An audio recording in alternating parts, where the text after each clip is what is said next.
Good morning, folks. How's everyone today? Ooh, I can zoom in my screen a little bit more. Give me one moment.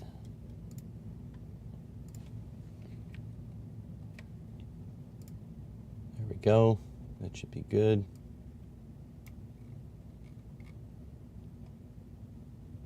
There.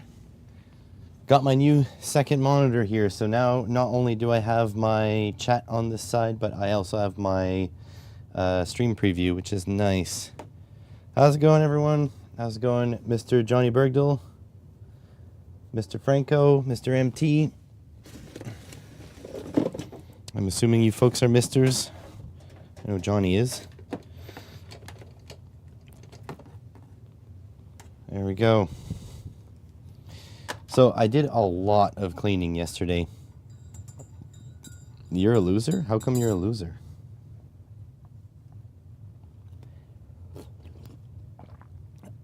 Coffee. So yeah, I did a lot of cleaning up. So over there, I should have really set up a camera, but over there my workspace is clear for the first time. If Vero hops on stream, she can confirm she came to see. It is super clean. So if that sponsor follows through with what they said, then I'll have some nice equipment to put up there. Should be pretty sweet. Any guesses, by the way? I won't confirm or deny. I don't want that drama. But any guesses on who's sending me stuff? Oh, thought my coffee had dust in it, but it's my monitor on this side.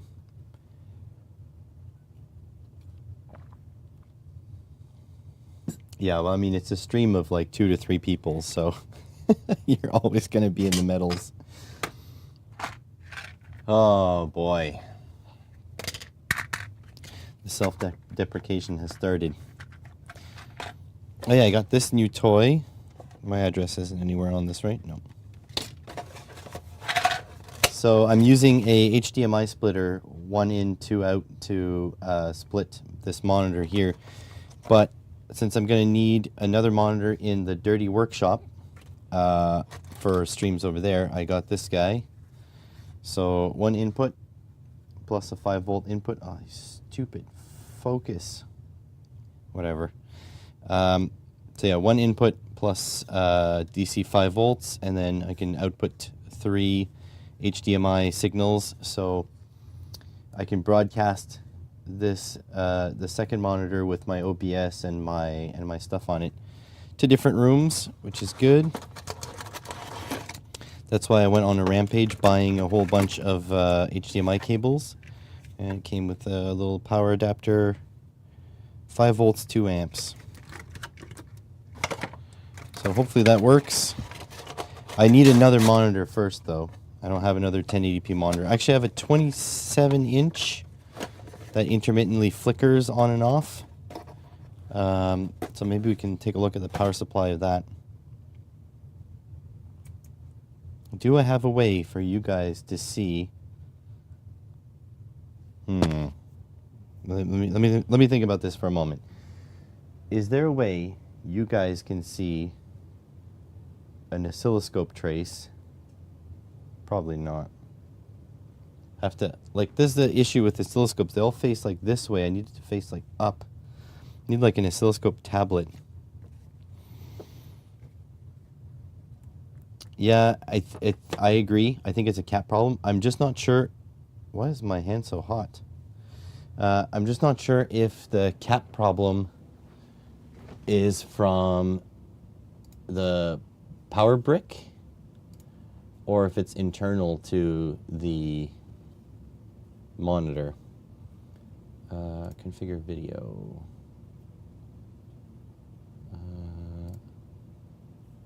Exposure. That should be a little bit better. Ah, there we go. Perfect. So I kind of wanted to take the power supply and put a load on it, and we can take a look and see if it browns out. Where is my Does this thing have a min-max function? It does have a min-max function.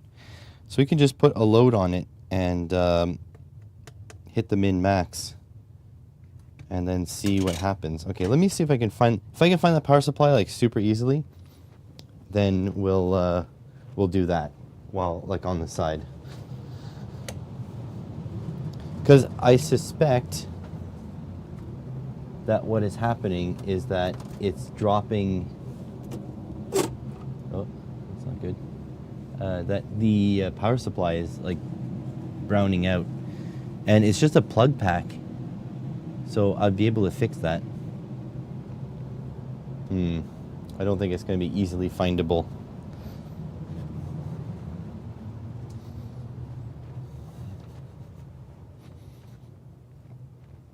Oh, what's this? No. Hang on a sec. Might be on to something here. In here. In here. I have this uncanny ability to find stuff that's been lost forever, but not stuff that I need. So I did find it. Let me just clean the dust off of it because it's been like in a corner with cobwebs. It is a 14 volt, 2.5 amp power supply. That's a lot of current for a LCD monitor.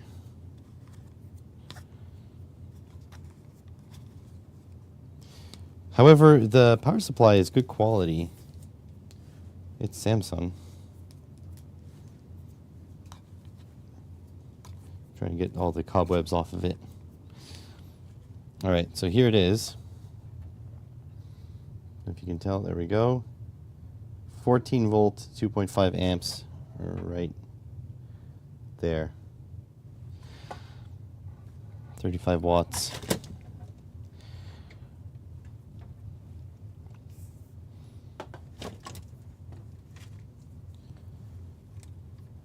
And here's that weird plug end that came on it. It has like a tight 90-degree bend.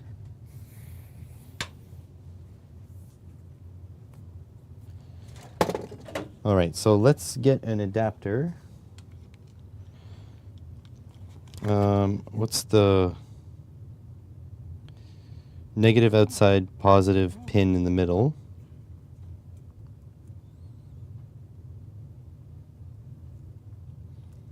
I don't know if I have anything that'll adapt that.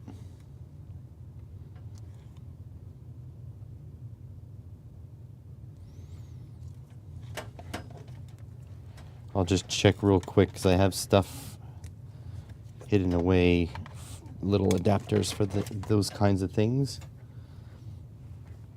So yeah, I'm hoping it's just this that's bad because I mean I can just make a 14 volt adapter. It's not a big deal. Let's check what the open circuit voltage is first. Oh wow. I plug stuff in there, my monitor goes flying. Okay, need some leads.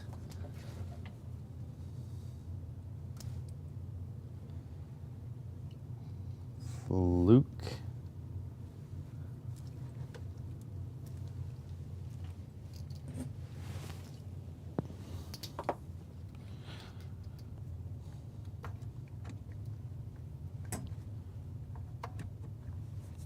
All right.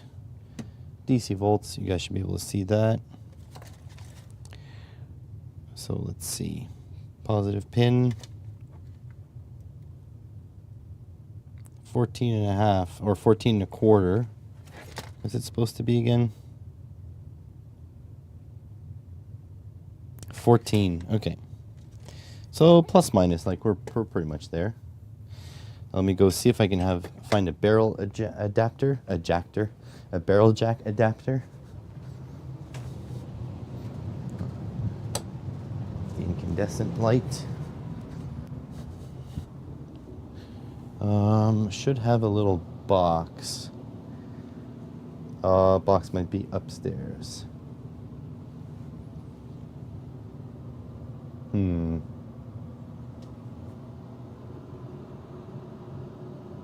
Okay, it's definitely not down here. I'll just check one place upstairs real quick, and if it's not there, then too bad. Wait, making sure it's not down here in this mess. Is it in here? Oh, here it is. That's the box I was looking for.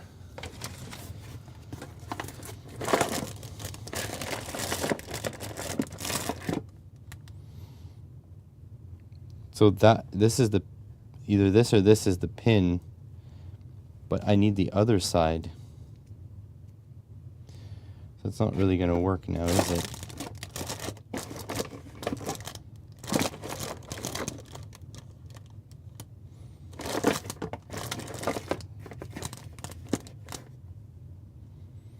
You need to make these kits for the female sides.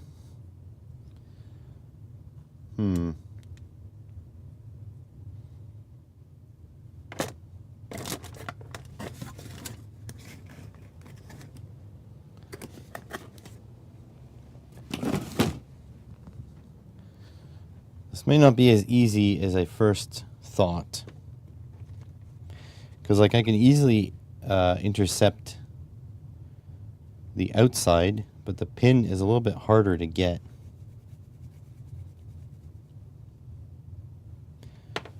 Like, would this slide in? Nope. That's my smallest one.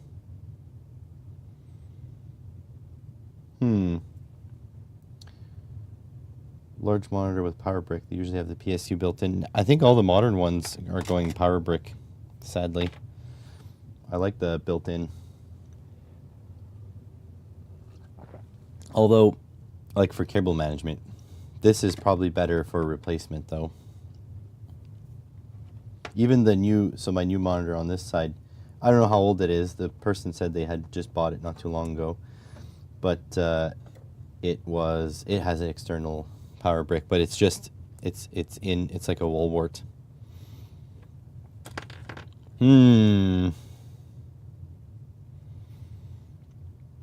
I can just shove a wire in there, but I don't know if I want to be pulling high wattage, like 10 watts from that, from shoving a wire in there.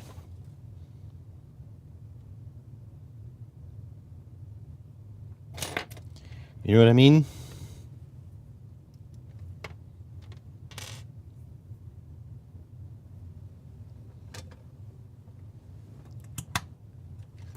Okay, hang on. I'm gonna put this, so I want to put a load on it, so I need to draw power from it somehow.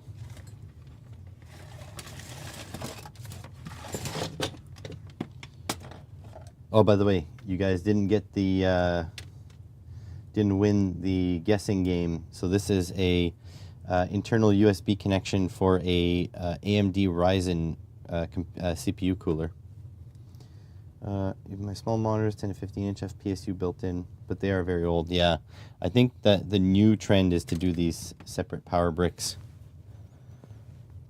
Not sure why, maybe regionality things, I don't know. Because I like IEC cables personally, I'm an IEC cable fanboy. But yeah, it is what it is. Let's see. Do I have like a connector I can shove in there? What about that wire I was just playing with earlier? This guy.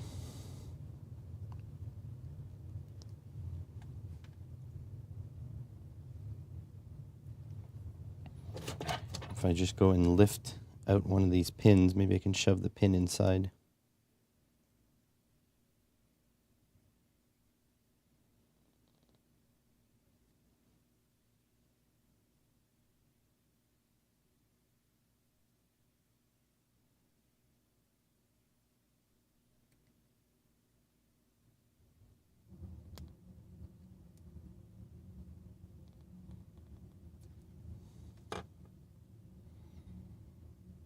Can't see in the frickin' connector.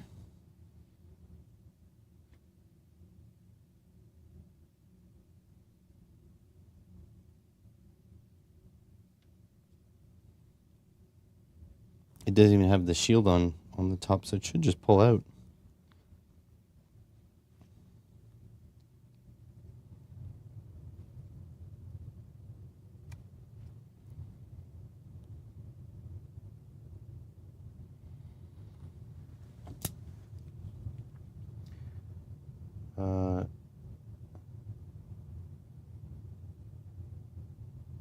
I'd never have guessed that was for a fan. Why USB? Oh, because they have color changing profiles. They have red, green, and blue lights on the inside for fanciness. But this was when I built my mom's computer.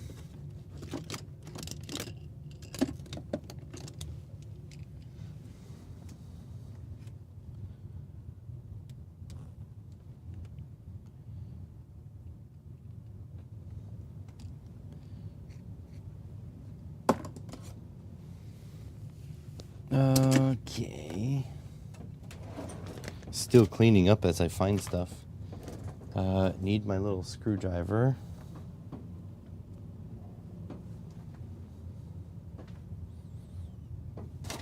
Just don't know where it is. There it is. I'm gonna swap and put on a flathead. Yeah, very posh.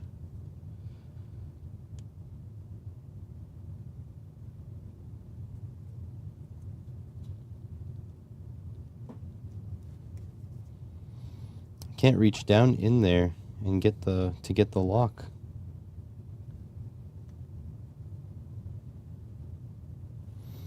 That's what I want. I want the pin.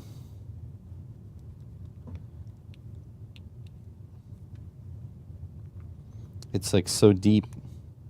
You really need like a, hang on, I'll go get a T-pin. But then I increase the risks of stabbing myself. T-pin, here you are.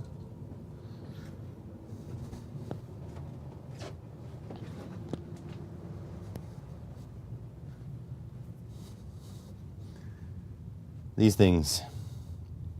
3D print a plug. Not easily, because you still need to fit a wire in there, right? So it has to be conductive.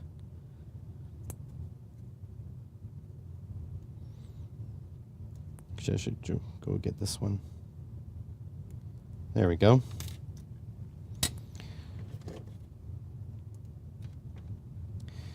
As long as that slides onto the center post. Not easily. Let's see if I can enlarge this one.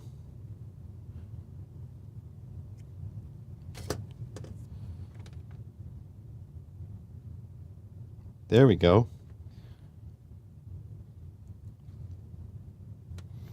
Just need to enlarge it some more.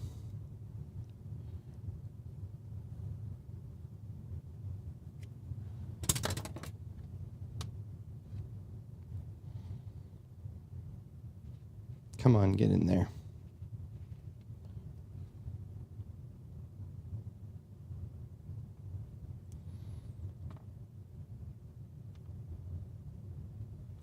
It goes on, it just doesn't secure on. Oh, there we go. Got it to click. So in principle now, this will be live at 14 volts.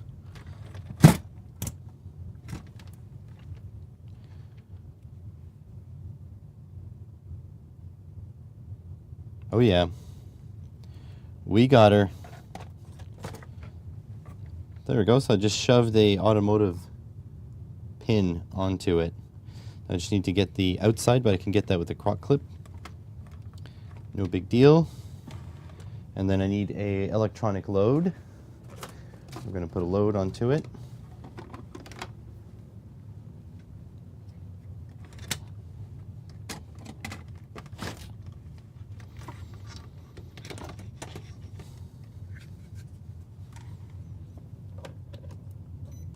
Come on, get in there.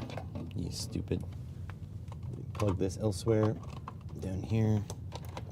This over here. Okay, and then this is kind of goobered.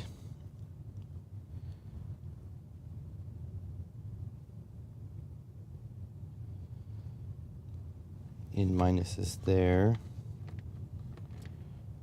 Just want to be able to shove this somewhere where it won't cause any harm.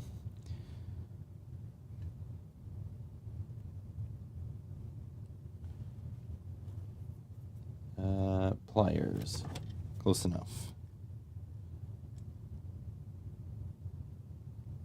Yeah, one of those. With the pin in the middle. There we go.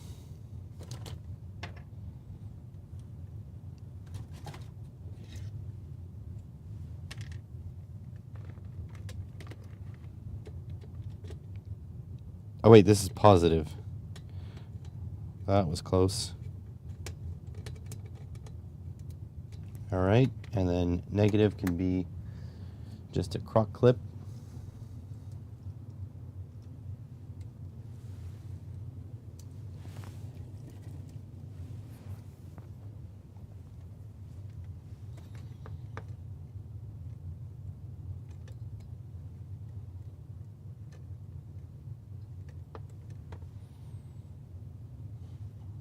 No load.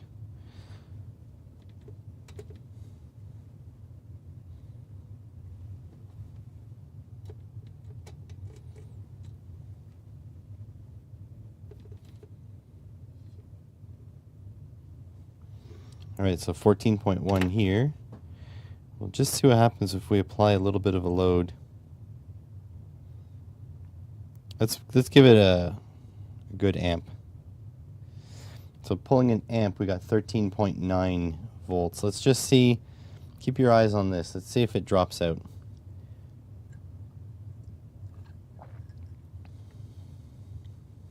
This is 14 watts. Maybe we should go a little bit higher.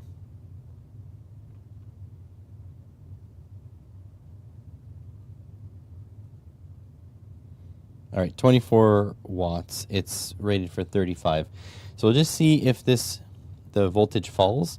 If we don't catch anything, I'll put the fluke on it with the min-max function and it will catch something. So turn this off for now, but we'll keep an eye on this for a moment.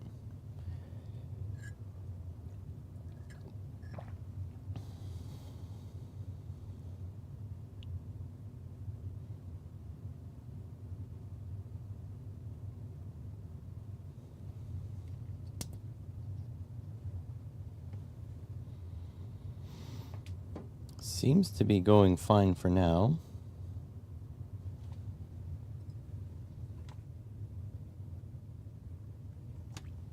Find it funny how much it dropped though in voltage. It's 13.7.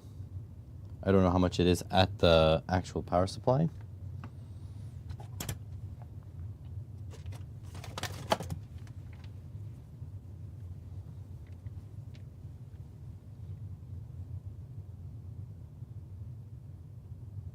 $14 exactly. So we are getting some voltage drop through the wires.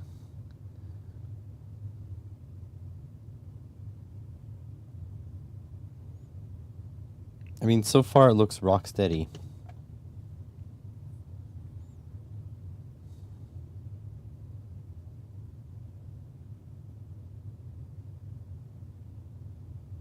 It's like not even fluctuating a little bit.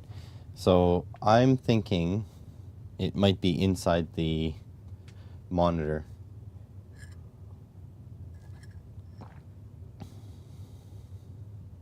Which wouldn't be good.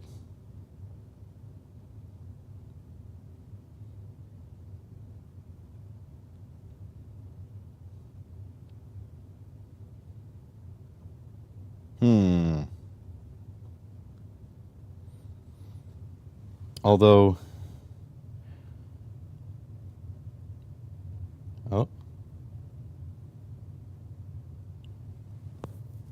I'm at its max rating. Trying to see if maybe a bit of a fluctuating load.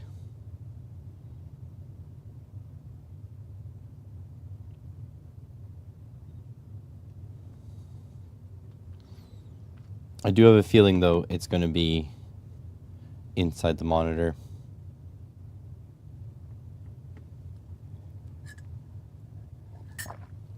Might have to open up the monitor and check what's going on in there. This so far is looking rock solid. Hasn't budged a bit.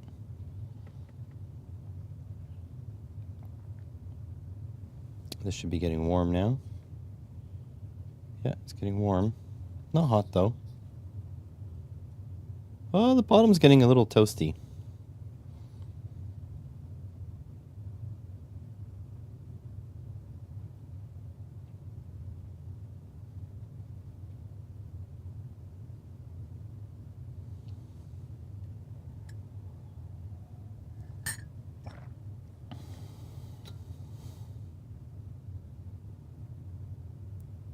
Yeah, I'm thinking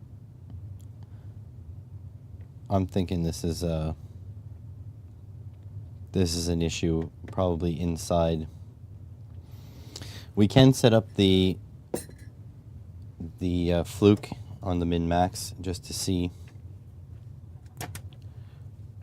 So let's see if I can get in there properly.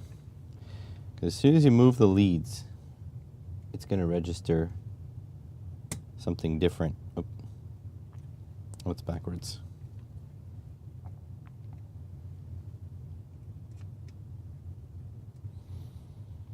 So I need to press down.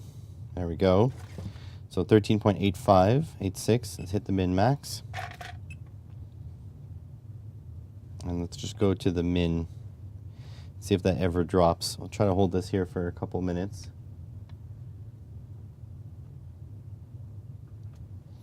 The meter beeps when it finds a new minimum value, or minimum or maximum value. So that's probably on the max. There's the max 13.88 and the minimum 13.85.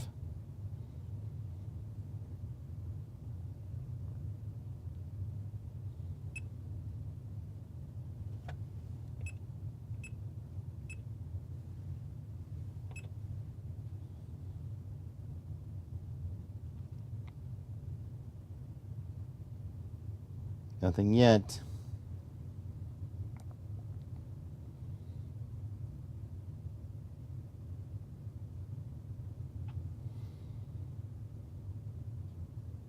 I don't know, man. Thinking this is pretty rock solid. It's at 21 watts. See, we're getting new minimum figures as I increase the wattage.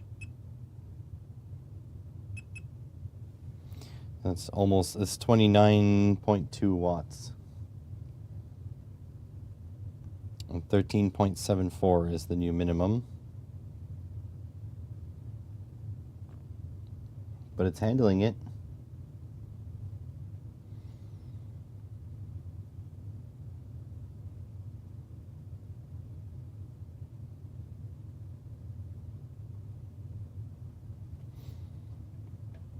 A more thorough test, I'd have to like bolt this in so that it, 13.68. That's not enough to make a difference.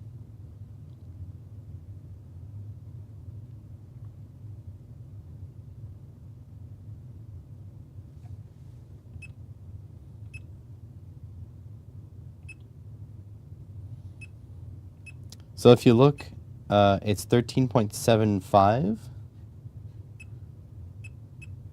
Oh. So from 0.75 to 0.62, so it's dropping like 0.1. Oh, it's dropping.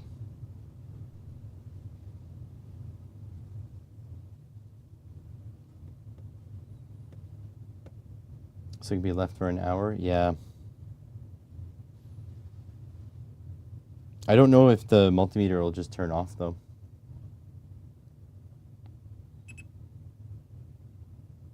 It is dropping.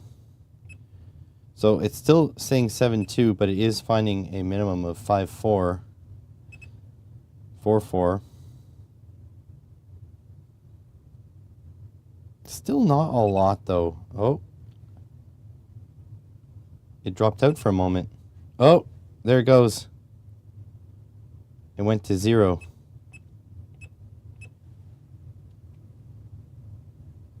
I think it's this power supply. Look at that. You just need to let it buck a little bit.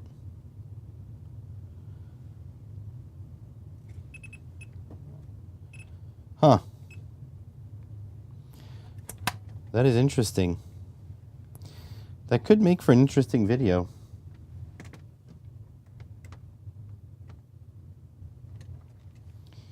It could make for an interesting video of showing how the min-max function on your multimeter can help you diagnose problems. This is quite hot. So in principle then, if I replace this power supply, I can cut the plug end off and replace this power supply. I could, in principle, have a working 27-inch monitor.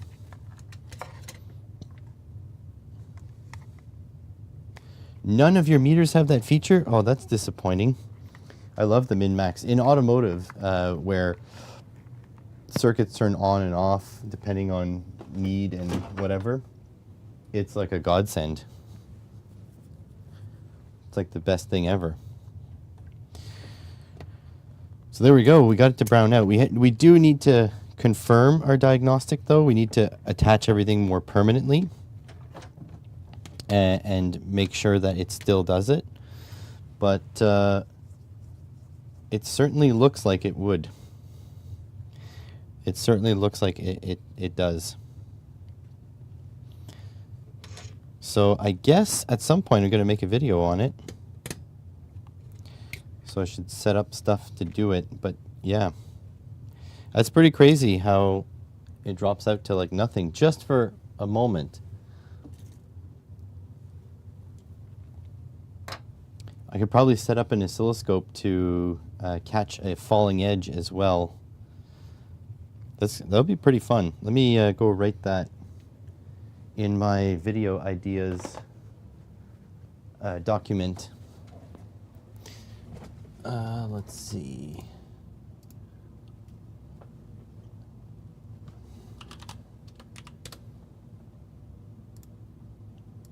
Documents, video ideas.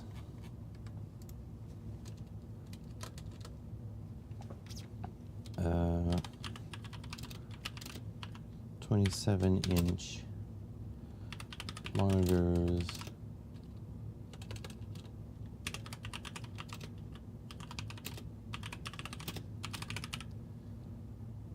Time.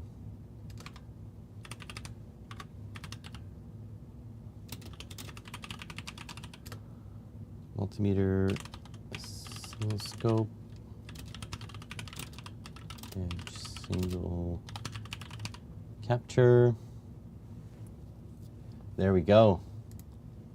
That should be fun.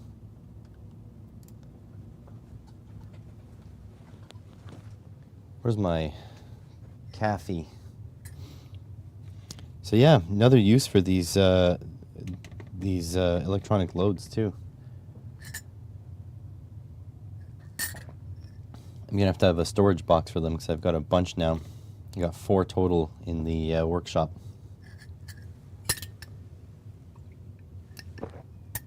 I need to figure out some other solution though, for the big one. Excuse me.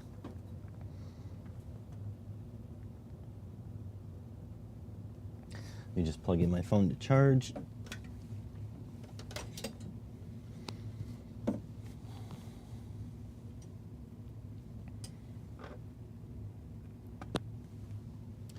we go.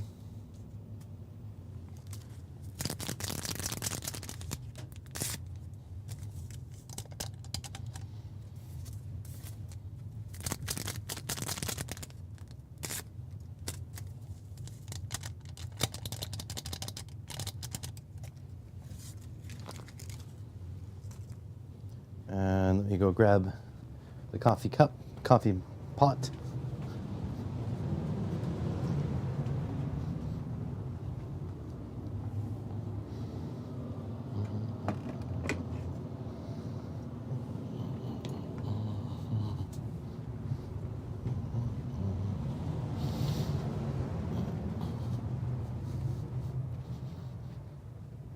My priority is going to be to figure out how to do the PCBWay video for this month, though. It's already getting late. Oh, late in the month. It is the 20th already. And today I should have a podcast. Need to communicate the details with the guest. What do you guys think of last week's guest? Uwo's Lab. He's an interesting character, isn't he? Does pretty awesome stuff. It's a little bit over the top, but it's fun if you don't take things too seriously. And he's got some real knowledge. Like he's not like he's in it.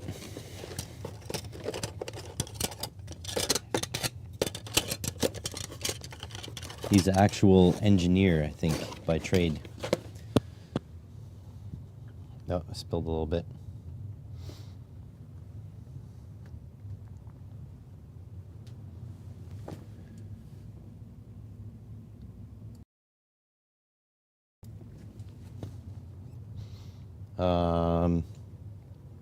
Cleanup. Do I have paper towel down here?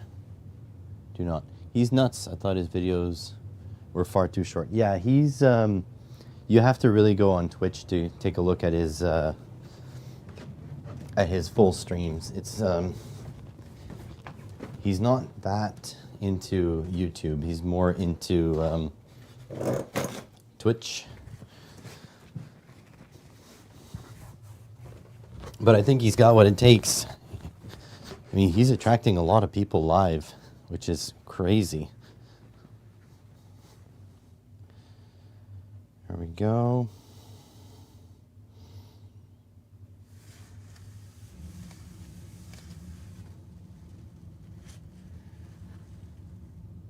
Filled my coffee cup a little bit too high.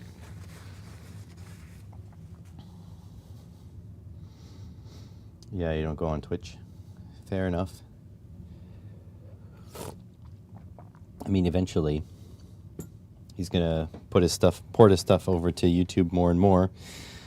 But I respect the fact that there's only so many hours in a day, right? So you can only do so much. His income is coming from Twitch, so that's not entirely a bad thing to be on Twitch. All right. These things need to get out of my life. Just not sure what kind of video I'm making with them. I guess I'm gonna see if we can recover them. Oh, don't worry about. Don't worry. Did you make spelling mistake? I didn't even notice. I guess I'll put that away after because there's a bunch of stuff in the way. Fluke saves the day again.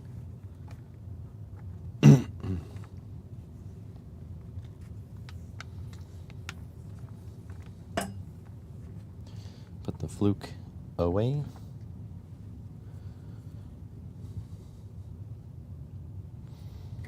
Oh, PCB, random PCB, put that away there.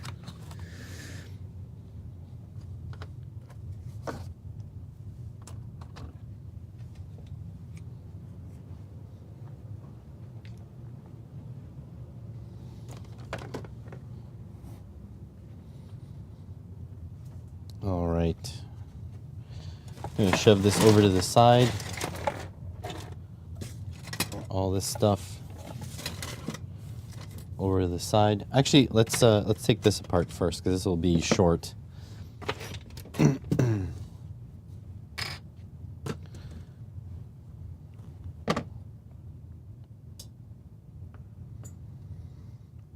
Have you taken that? Yes, I have. It works. Thank you for reminding me. It does work. It's a little finicky, but it definitely does work. So that's good. Let's find out what this does. I actually don't even really know what this is supposed to do. get my USB cables out.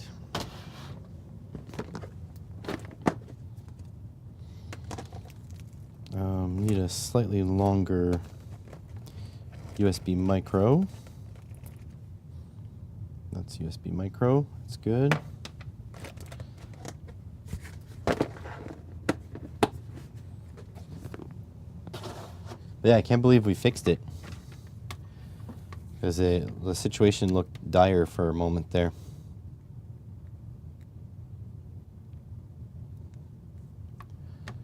Okay, can we plug this? Oh, I already had a USB cable here.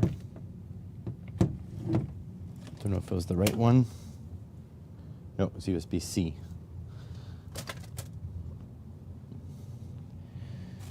All right, let's get this up and over all the cabling. The only thing with that monitor is now it's in the frickin' way. There we go. Okay, so what does this do?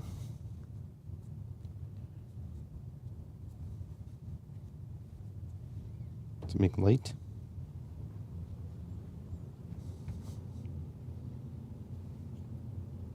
I see a red. Is it wireless charging by any chance?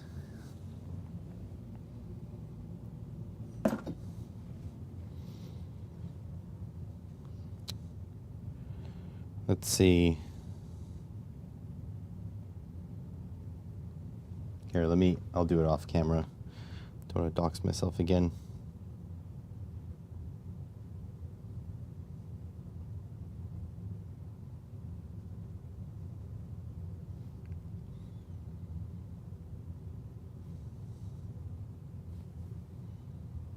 Oh yeah, okay, it's a wireless charger.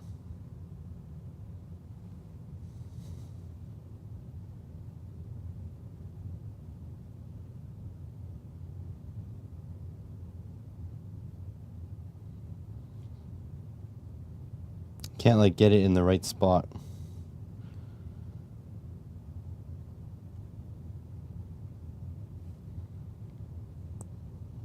It just flashes for a moment. Oh, there we go, charging. Yeah, okay, it's a wireless charger. Well, that's not nearly as fun. I can't really tear that apart. Yeah, I know. These, you know what? This is an expensive webcam too. That's the pain in the butt part. This is the Brio 4K. What a pain in the butt. So like it's really meant for people, not things. Focus on that. There we go. It's really annoying. No, focus. So yeah, this is just a wireless charger. This is not actually that interesting to pull apart. So I don't think I'm going to destroy it. This was something my wife got for hitting her partner status on Twitch.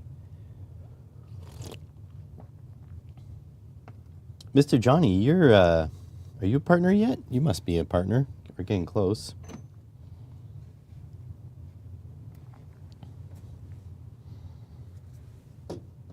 Where do I put this? I don't know, somewhere else. All right, so these guys.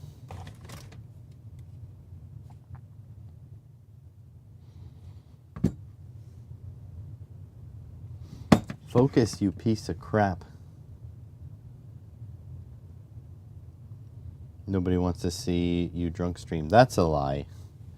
There is a market for a drunk Swede. Oh, actually, Johnny, now that you're here, I have a question for you. Do you consume Doritos? And if so, what is the name? Actually, Franco can participate too, because you have some in the UK too. What is the name of the blue bag of Doritos? What's it called? What's the flavor called?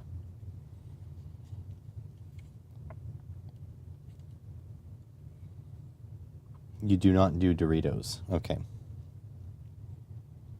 Well then.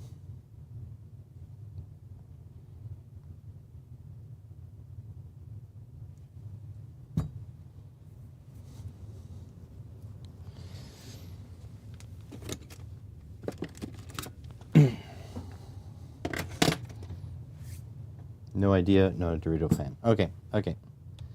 So apparently, it is different in Sweden and the UK compared to North America. Sweden is different to the UK is different to North America.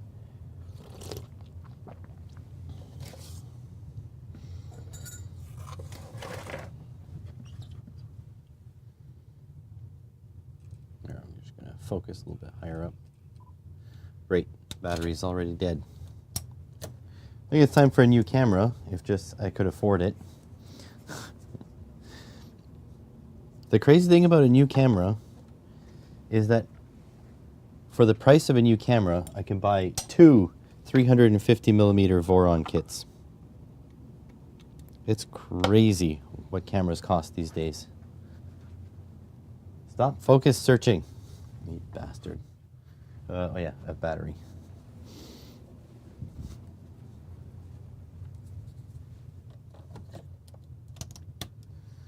All right, let's check her out. There we go. Okay, yeah, so focus on my hand just a little bit higher. There we go.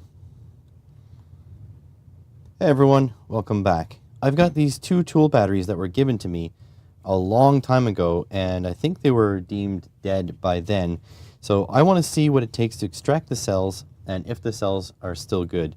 Now, this has been years, so I really don't think they're going to be good, but we're going to find out either way. A couple of tricks. Sometimes these stickers, if you run a tool over them, you'll fall into a hole, and that hole is a hidden screw, but I don't think that's the case here. I don't think there's any hidden holes, so I think this has to separate sort of upwards, and this is never going to be used in a tool again, so I don't mind breaking stuff, especially if we need to see how to get in there. So it doesn't look like... Looks like at least the plastic is breakable, easily breakable, which will be good.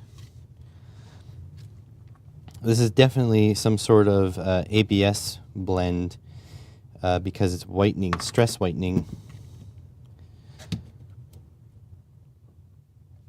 Come on. You definitely don't want to damage the cells, but we want to get in there. Actually, it looks like it should have a screw. You see that boss there? I feel like there might be a screw underneath here after all.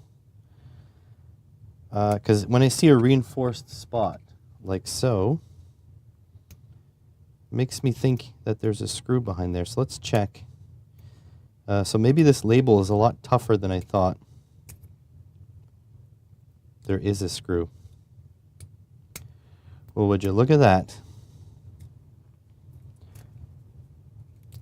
Where there's one, there's often more. So let's see if there's one over here.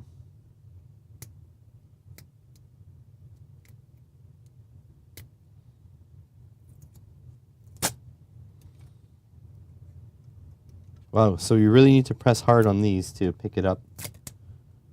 There we go.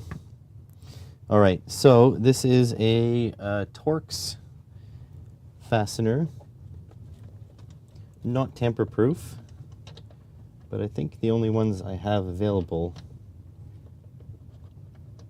are indeed tamper-proof, but they'll work just the same. Oh, it needs to be smaller than that.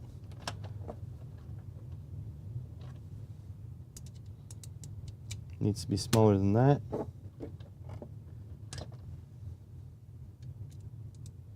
There we go. So let's yank this apart.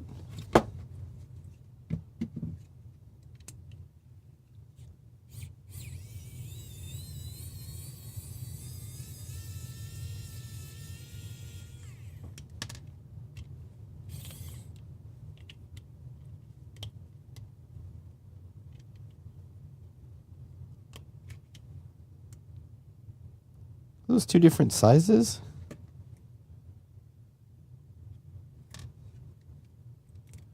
I don't think so.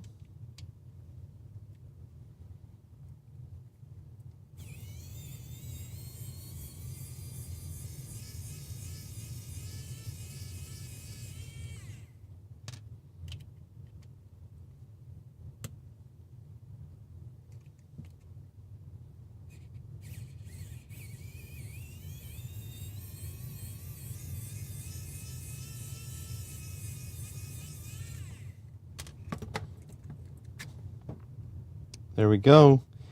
We have access to the cells.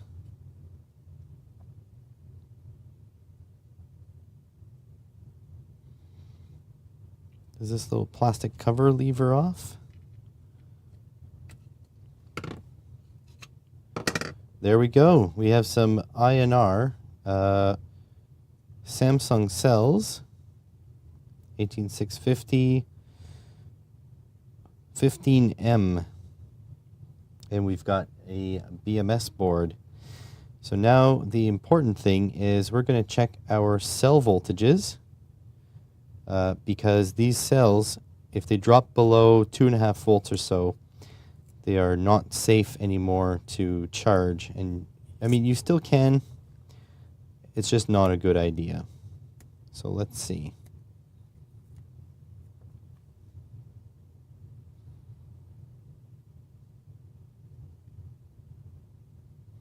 See if we can break this board off of the holder.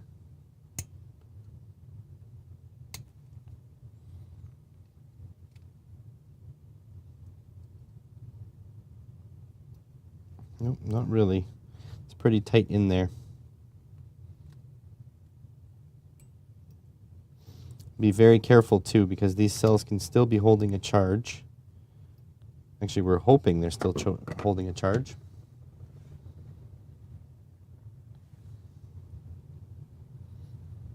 There you go. Just pause the recording so I can grab multimeter.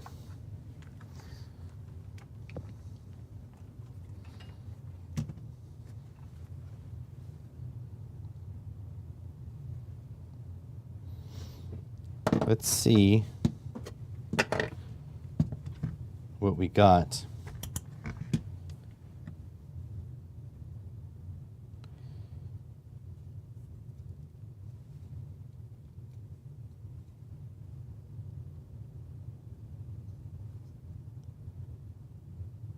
Oh, battery negative here. Well, let's check across the main connections first. So let's see here. Nope, just some. So the BMS has turned off the cells. This should be negative here. And if we just poke in here, grab the positive.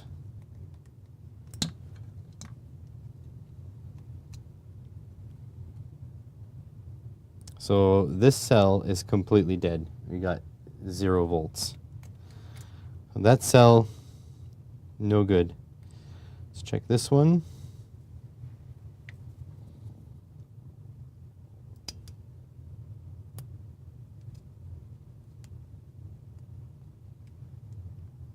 Zero volts. It's dead, Jim. And now we check this one. I'm just levering underneath the BMS, the board. Do we have signs of life?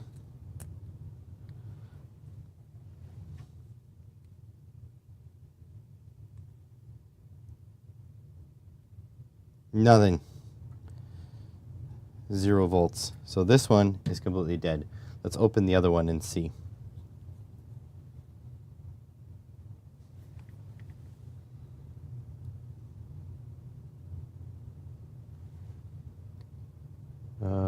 Got an odd spam email. Kindly confirm you can be trusted to run multi-million-dollar humanitarian charity projects sponsored totally by me with an incentive compensation for you for your time and efforts. Yeah. I don't know if I should let the spammers know this, but when they use the term kindly, that kind of gives them away. Nobody says kindly. You know what I mean? Kindly is a real Google Translate thing.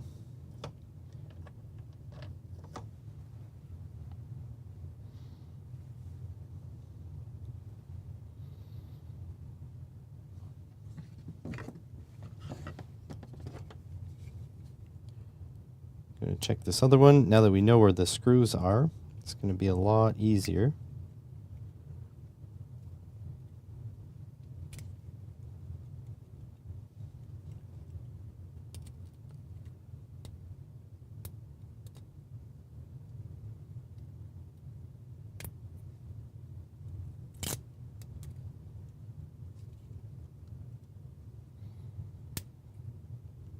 Don't forget, always cut towards your chum, not towards your thumb. This is a good quality sticker, I'll tell you that.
Here we go. Here's cell pack number 2.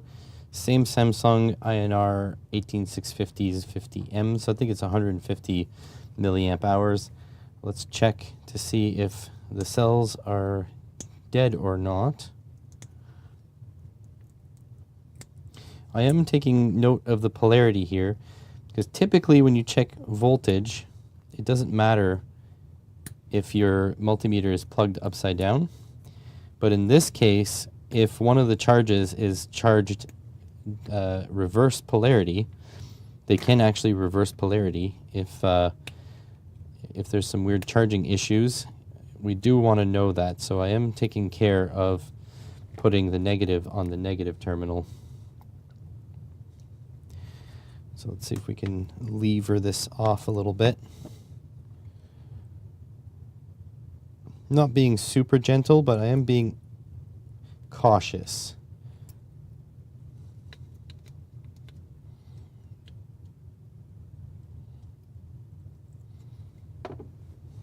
All right, so negative terminal here.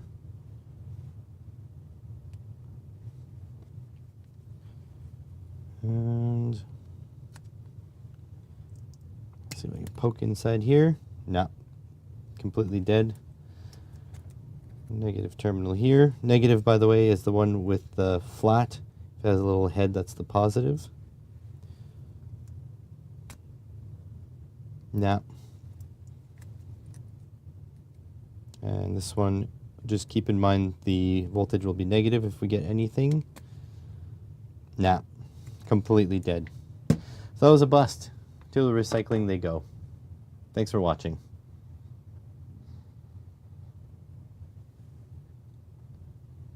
Well, there we go. All right, enjoy your meeting. So these things are going to go to recycling.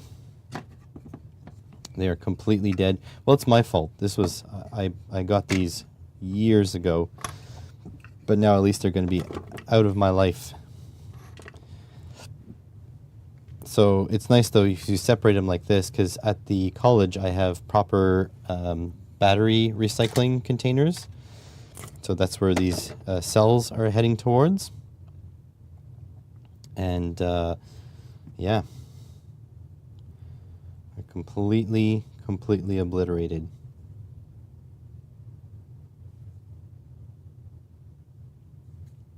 A shame, huh? And we got these mica stickers on the bottom.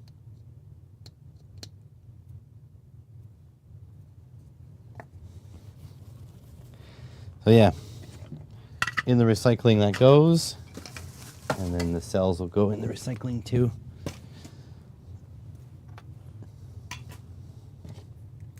There we go. The only thing I wasted is about 5 minutes of time, but as long as you folks were entertained, it's not wasted at all.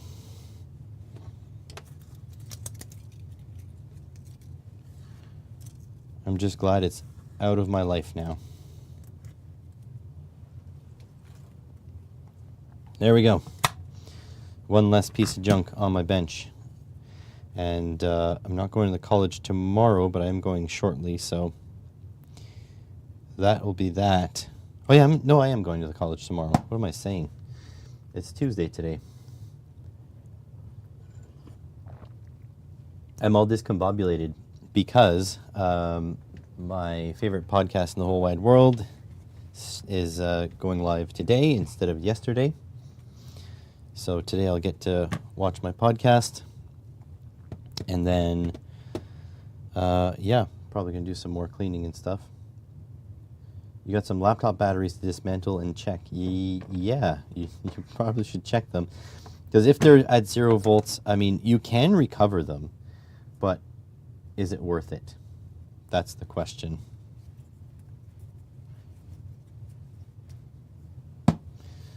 All right, so that's good. Oh yeah, I can finish my pot now. And there we go.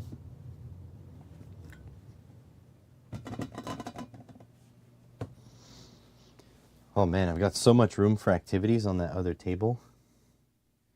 It's insane.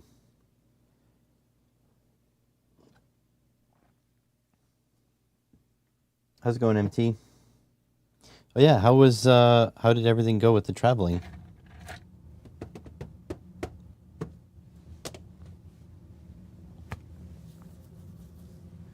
By the way, Franco, I've put the battery tester in the cart.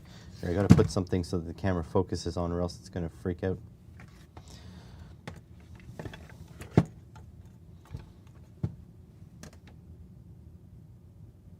Stop it. Stop hunting for focus. That is really annoying. That is like ultra annoying.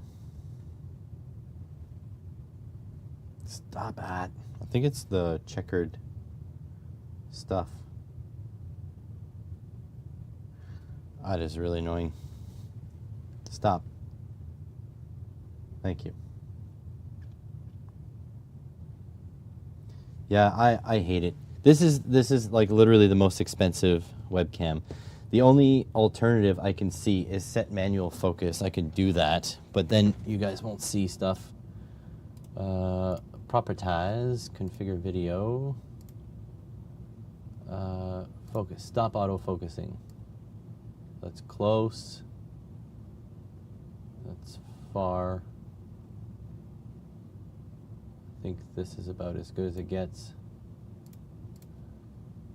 So there. Now it's focused to infinity almost.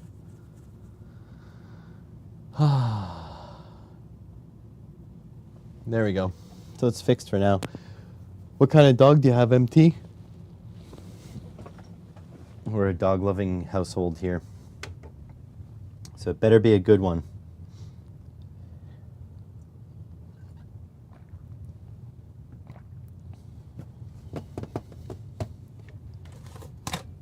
All right. So, Vero, by the way, your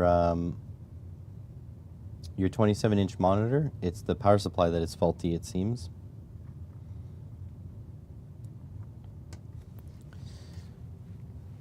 So, if you want it back, I'll get you a monitore. I mean, a power supply for it. Not unlimited power. No. Defo not.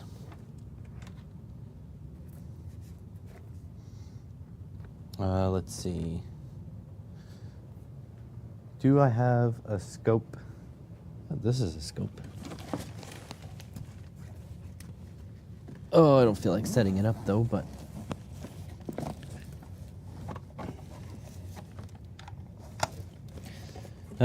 nah, don't feel like setting up the scope today. So what do we do?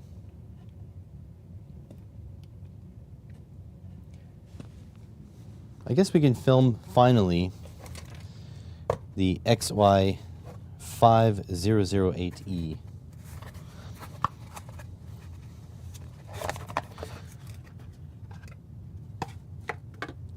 Shopping with your brother, so you're tired. Tried to have a nap. There's too much noise. Damn noisy people. Let's see if there's a Thingiverse case for this. Noisy people should just go away. All right. Screen. Thingiverse. What is this again? I keep forgetting. XY5008E. Y5008E. Yes. This is what I want. However, it's pretty specific, and I'd want mine to be up more. All right, let's find somewhere else. Printables.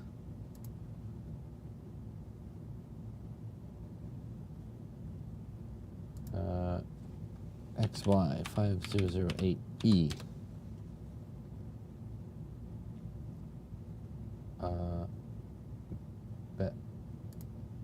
Not a fan of barrel jacks, but this does put it up at an angle that I can appreciate.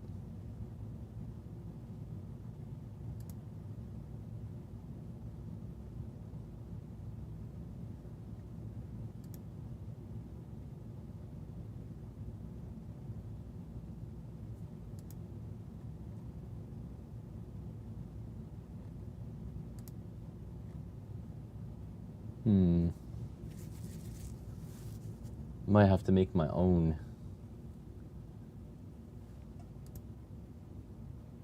So they print it.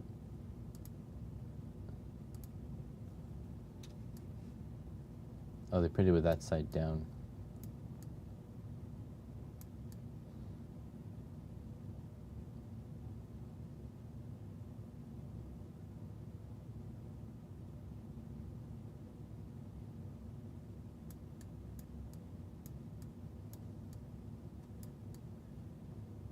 Kind of annoying. I can't rotate this all the way to flip it upside down to see it.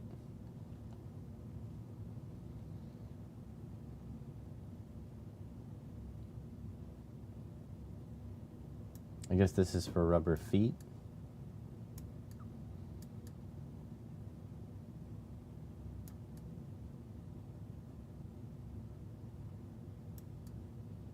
Stupid 3D viewer.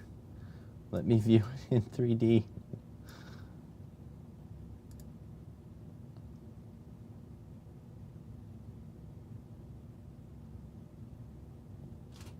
Yeah, not a fan of the barrel jacks.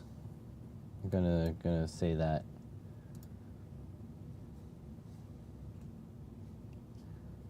But I guess it's fine otherwise. Should have a little pluggy thingy.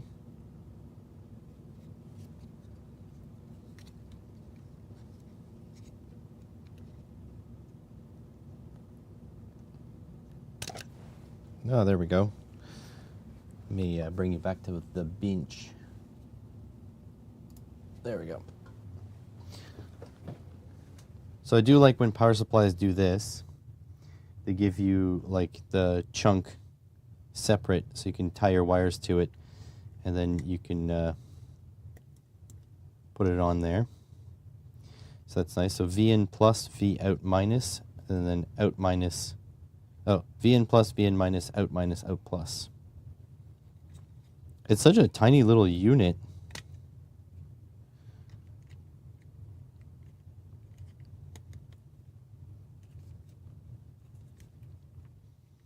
So yeah, I would like this, and then some bananas on the top. I guess I'm gonna have to make that eventually. Terrier Chihuahua mix. Well, better than a cat.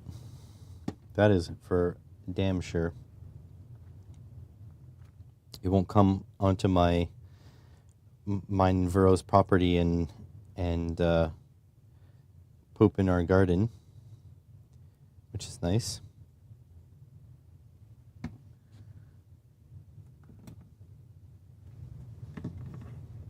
All right.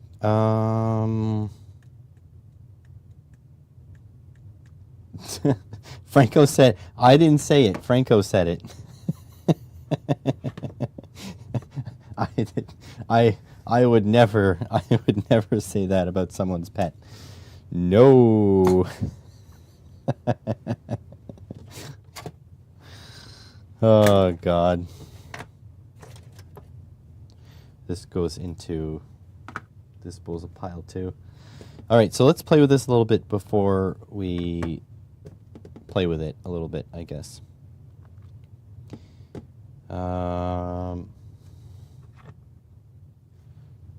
Let's get some wires done. I like putting ferrules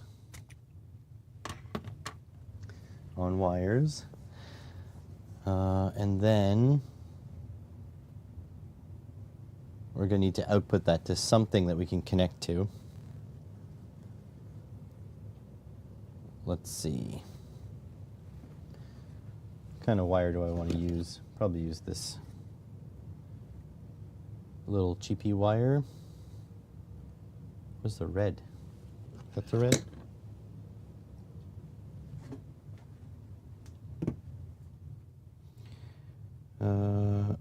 600-volt silicone rubber. Really to mark what gauge this is.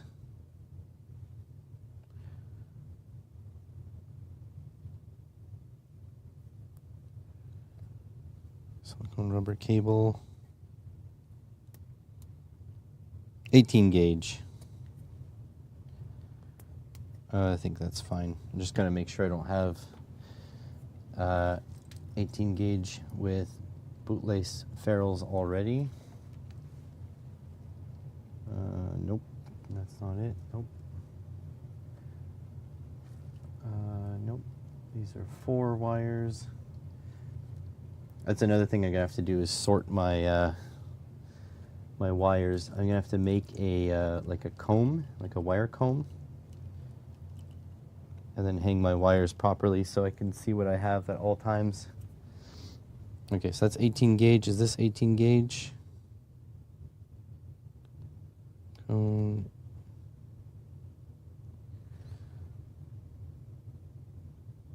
22 gauge. I'd rather use 22.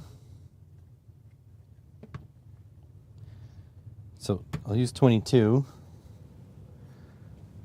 And so there we go. Should be a smaller gauge wire here.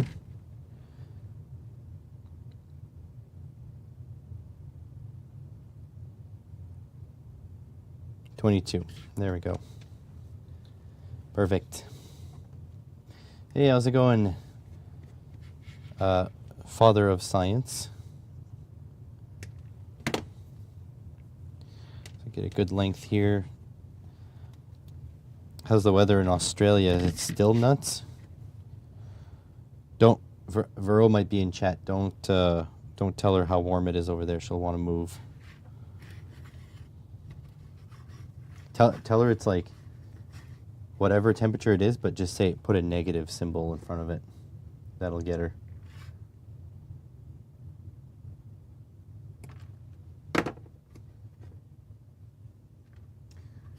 Negative 41. Oh, horrible. Nobody would want to live there. Negative 41. So cold. It's way too cold to move there. Excellent. Yeah, Vero will not want to be in Australia because it's way too cold. Perfect.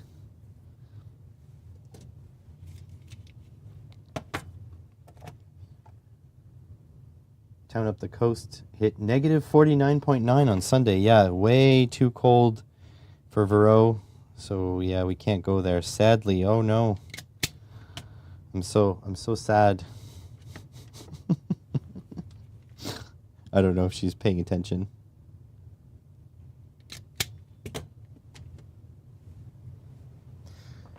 The one, oh.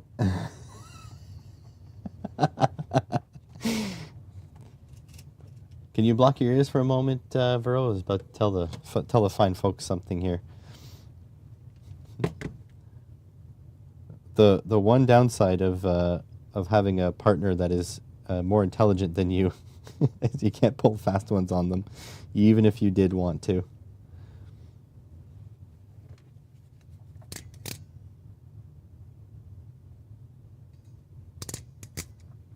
There we go. One bootlace feral. It won't be in focus because the focus will just be hunting forever.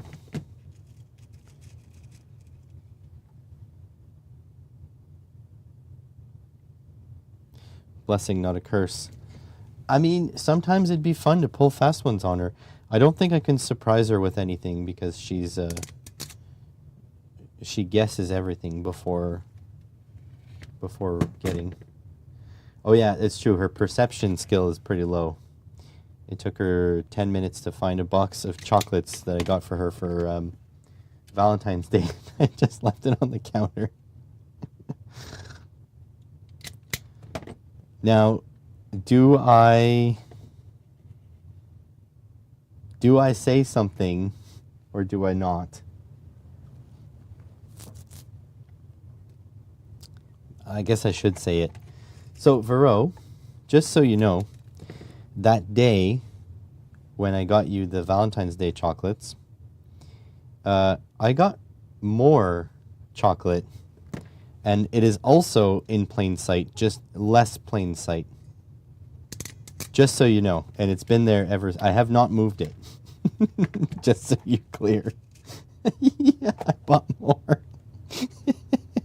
It's been in plain sight this whole time. But less plain. Less plain. It's not on the counter.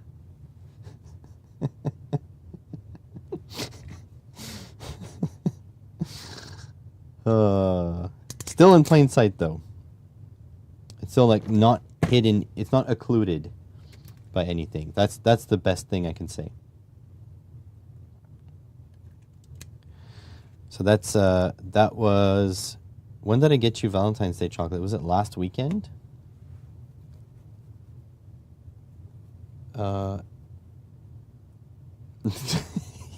She's gonna go look for it. Oh, boy.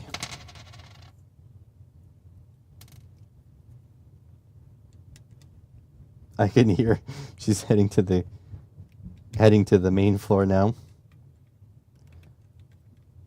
She's searching.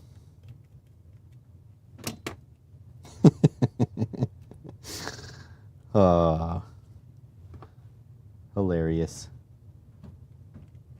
Oh, I think the footsteps are warm, so I think she'll find them. Can hear the footsteps. I'm right below the main floor, basically.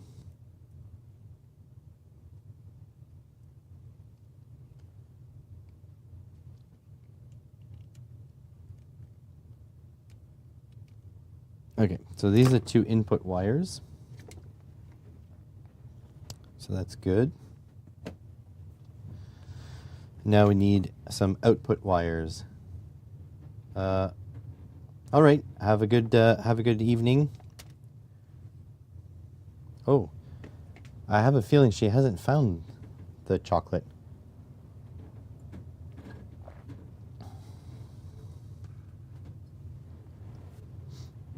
Thanks, Data Science. Have a good one. Enjoy your evening. I have a sneaking suspicion she hasn't found it yet. All right, so these are 22 gauge. Maybe I'll make 18 gauge for the output because this is a buck converter. So whatever voltage we put in, we're going to drop it to the output. Yeah, I don't think she's found them.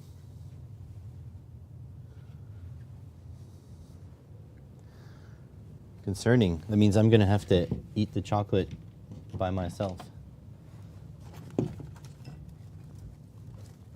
Did you find it? Do I know this hiding place exists? Yes. It's not a hiding place. I told you. It's not occluded by anything. Is it on the main floor? do I? No, you know what? I'm not gonna say. Fine, I'll be back.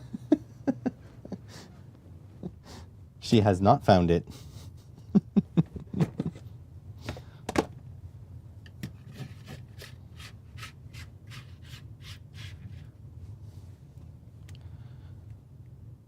Very interesting.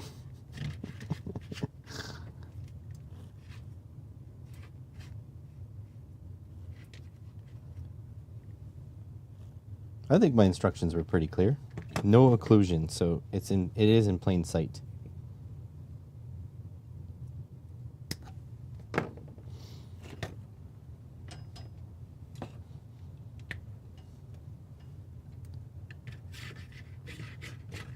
No, they're not. No, they're not hidden at all.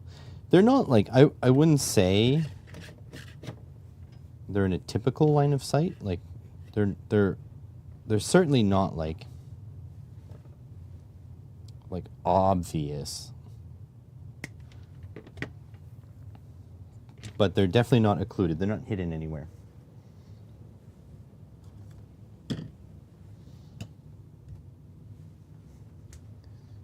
And the other thing is she doesn't know what she's looking for. So don't forget that.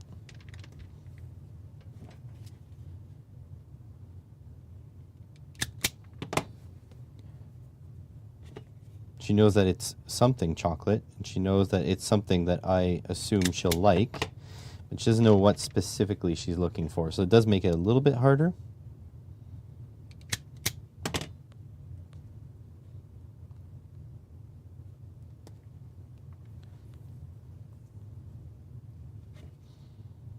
It's going to be interesting to see how long it takes her. Now, I think the other part, which I don't know if I should be saying because she might be listening. She's a spy. The other thing is I have put chocolate there before. So there's that. Oh, these are quite obviously chocolate. It's really not fancy. It's something she loves, so. She's, you know what? One of the many things I love about her is she's not complicated. She likes simple things. I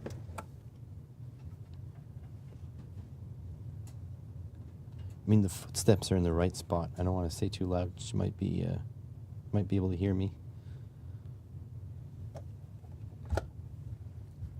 Oh. That sounds like Victoria's footsteps. That sounds like what? Victoria's footsteps. It is. You can't have both. Oh, but I found both. They were in the same spot. How long do you think it would have taken you to find them? Oh, yeah. Let's not even think of that. So was I right? They were not occluded. Yeah, whatever. Whatever. Can I have one? Yeah, you can have one. You know what you should have, because I want some too, because it's snacks, right? Okay. But you should have half of both. I'll have half of one. Okay. Love you. I love you.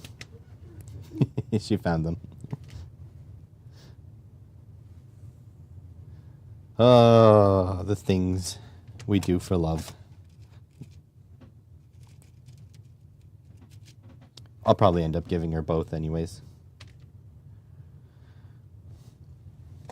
It's just how I work.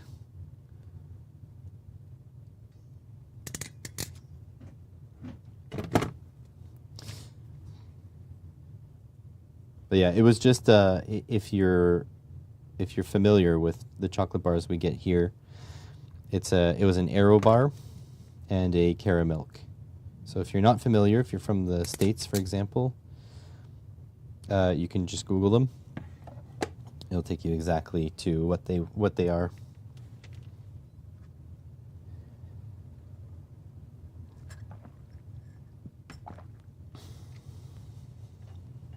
All right, so let's go out negative. Eagle eye burrow. Yeah. Yep. If you were an eagle, you would have starved by now. Yeah. You know what, Franco, we would get along because if we were given arrows and there was a mint in it, you could have it. I'm not a fan of. Actually, I'll eat it. Vero won't even eat it, I don't think. I would eat it though.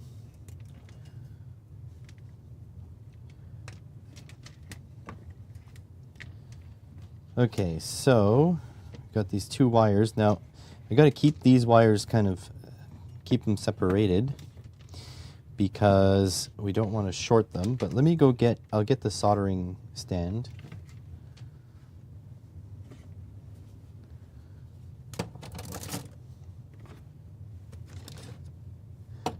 You know what? I was genuinely going to not tell you about the chocolate bars. I wanted to see how long it would take. I suspect one day I would have gotten a text message at work being with an image like, how long have these been here? They're all covered in dust. That's what I presume would have happened. I think you would have found them eventually, but eventually when is the question.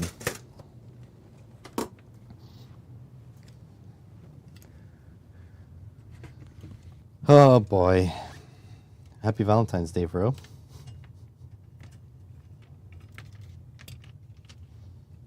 So I usually err on making these wires short because I'm cheap.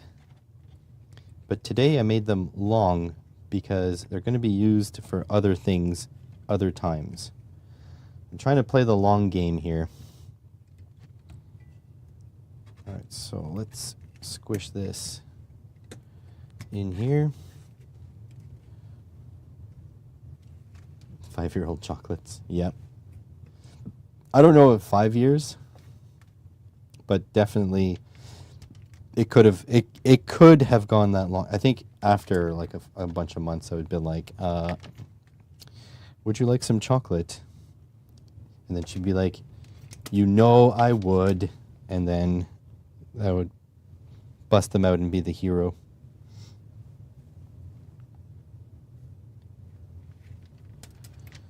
Okay, so put this away. These, by the way, this kit of Bootlace ferrules, I keep using some, but it never seems to deplete.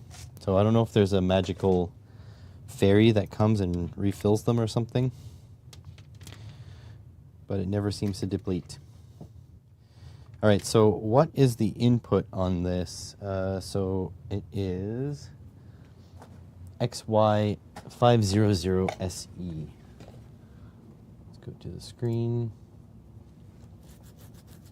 Walk up to them. Yeah, true. XY5008E.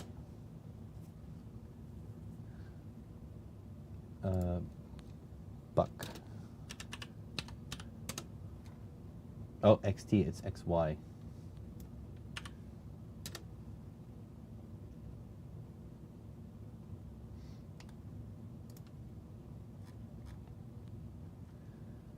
With Wi-Fi, fancy.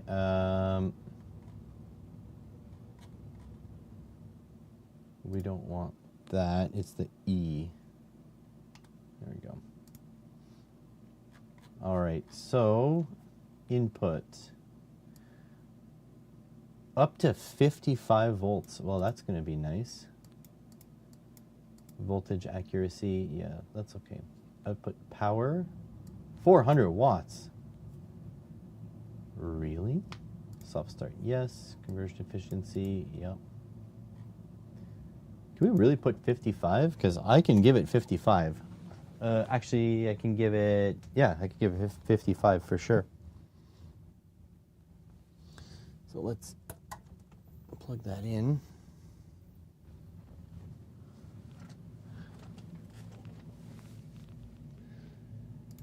Are you enjoying your chocolate, Vero?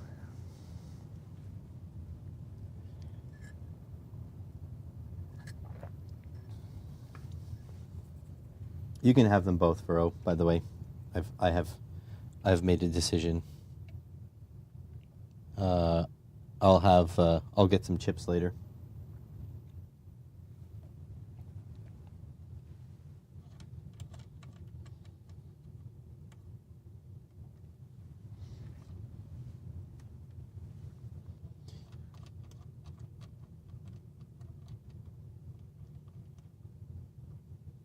We need to be family vloggers so that we could have made that into a YouTube video.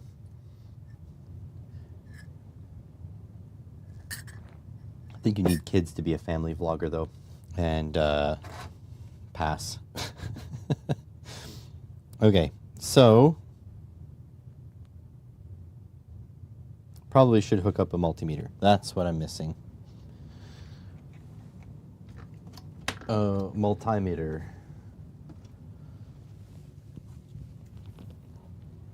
All right, so we're going to convert this to multimeter lead on one side.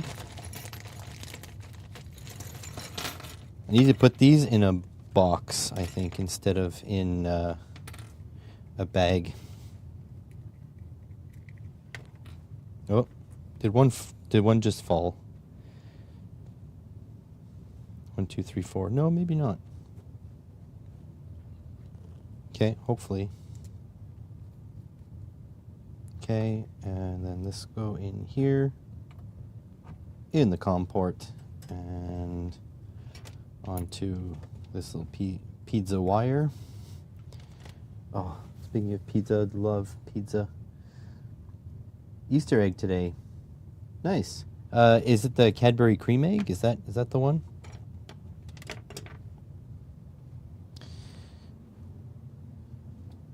We definitely need to treat ourselves from time to time. Okay, then this guy, put that in there. And this guy, put that in there. There we go. And the positive. Hopefully you guys can see the screen. And we're going to plug that in here. Thompton's white chocolate. I'll have to look that up, but Vero is a white chocolate monster, so. All right, so let's give it 1 amp at 12 volts, see what happens. Okay, it turns on. Okay, right now, looks like, what is going on? Okay, 12 volts, that's the input. I'm gonna tilt this down so I can see a little bit better. It's like reflecting off my filming lights. Seems to be bouncing around. 12 volts, 8.2. Weird. Okay. So if we go on. I'm not sure why it's giving me 11.4. Oh, there's the set. Okay. Okay, let's set it down. Let's turn off the output. Let's go down to, wow, this is like, it's very granular, which is not a great thing. Like, look how long I have to scroll. It should have some velocity. Okay, so 7.83, we'll turn that on.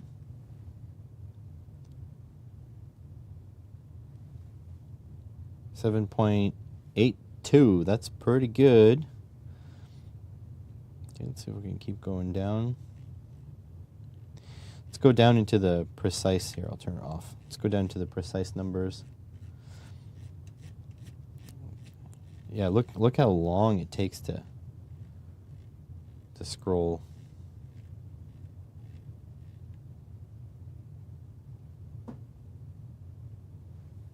.3.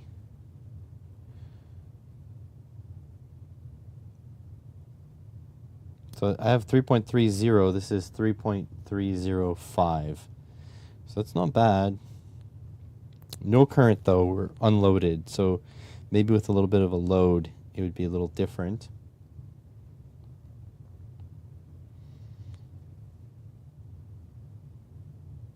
Really not a fan of how long it takes to adjust.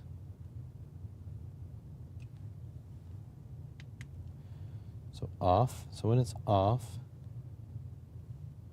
is that a button?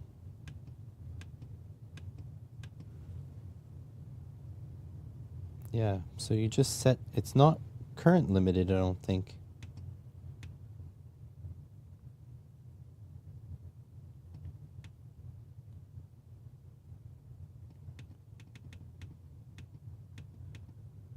Oh, you can move which digit. Okay, that is useful. Okay, that's good. It's on, off. Can we set this to... Hold on a sec. Oh, these are switches. Okay, constant current. Excellent. So we got constant current, constant voltage. Okay, in. Okay, so these are buttons. I didn't know that was a button. Okay. Set. You can use as a constant current source, okay? And then you can press this to change the digit. Oh. There we go. That's pretty good. All right, so let's set this to... Can you change the digit? You can't set it to the individual amps, I don't think. No. All right. So let's set this to 3.769 amps. And we'll go into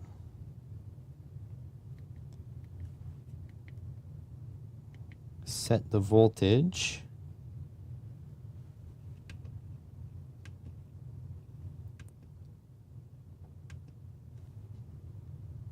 Put it to, let's say 10 volts.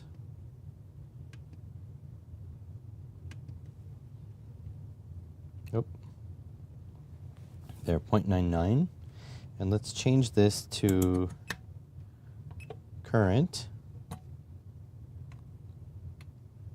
So it shouldn't blow the fuse because constant current on.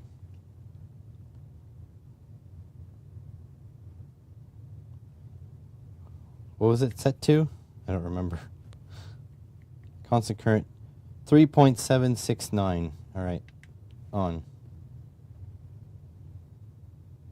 So it does do the soft start that it says it does. I mean, it's close. 3.799 instead of 69. 3.8. It's not super precise, but it's close.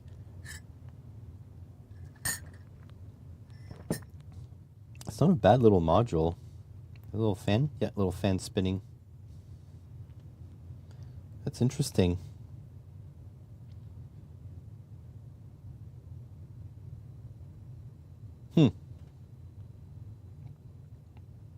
That's impressive. Current is reading higher though. I would think with my croc clips and things it would read lower. It's reading higher.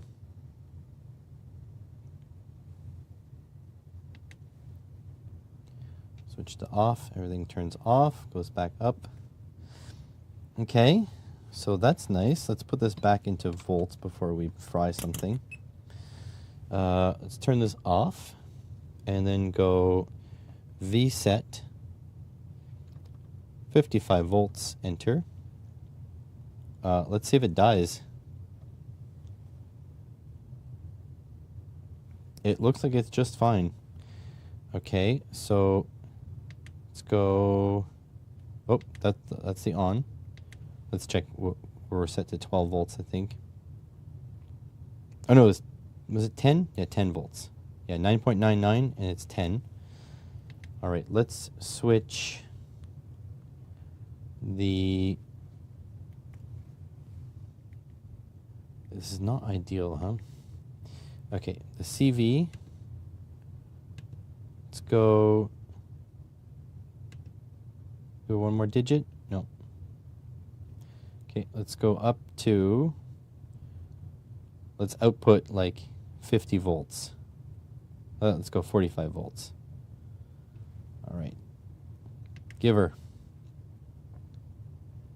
So 45.00 here. Oh, 44.99. It's doing a good job. That is really not bad.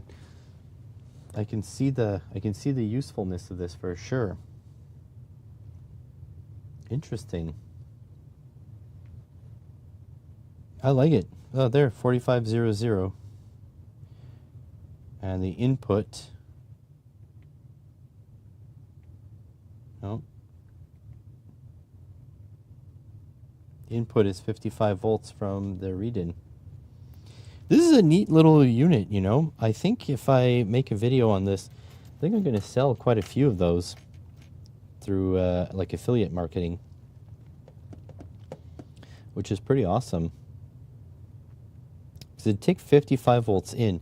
That means you can use a drill battery in the field and test things. It means you can use virtually any wool wart with this. It just, I feel like I would need a different sort of power supply box for it.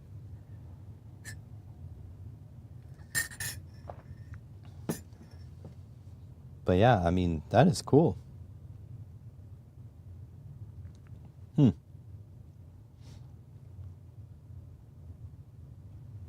Interesting. All right. So I think this is a good setup.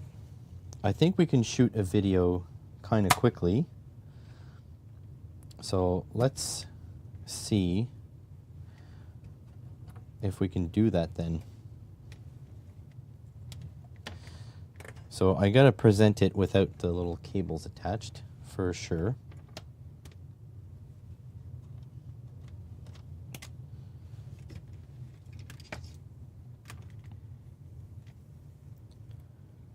So these are going to be part of my regular cast and crew of cables.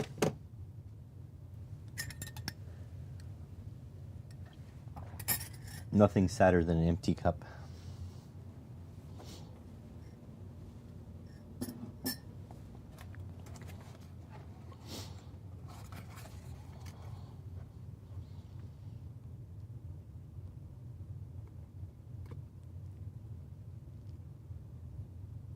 I hope this is the 400 watt version. I'm not 100% sure. But anyways, we can use this. Oh, you got a little warm. We can use this with an electronic load as well. Like, multimeter is nice, but the electronic load will let us actually give it some juice.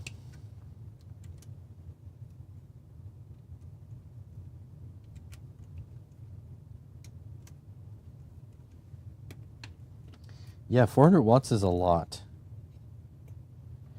I don't know. Let me check. I need to make sure there's not a part number difference, or I need to make sure that there is a part number difference between the 800 watt version and the the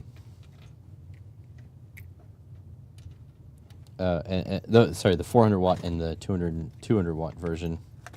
Because if there's no part number difference, it's going to be difficult to discern. This guy, and then one fell, I guess. Yeah. Ugh. These custom leads are with the screws are quite useful. Wish they were a little thicker. Things are a little thin, but it is quite nice. All right, so like that. So this and this can go over here for now. This can go over here for now. This can go over here for now. Over here for now. There we go.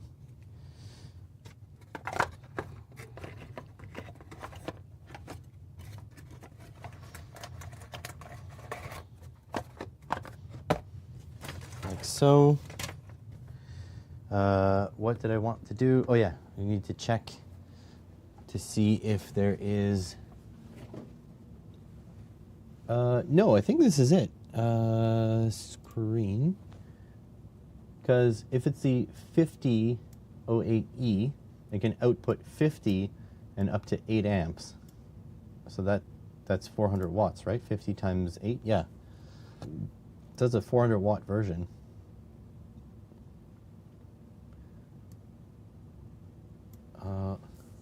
Adjustable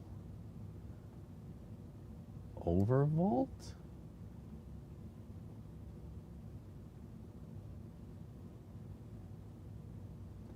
Huh. I'll have to check how to get into those menus.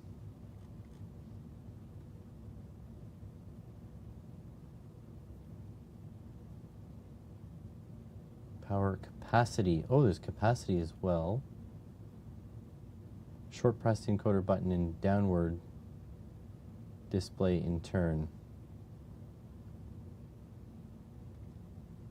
Constant current. We'll have to play with it a little bit. We'll do the little bit of an intro first.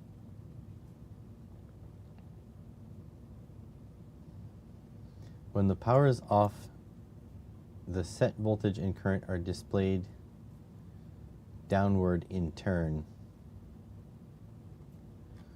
Oh, not very great. Okay. Press and hold the switch button for 3 seconds to enter parameter setting screen. Input voltage, under voltage protection, over voltage, over current, over power.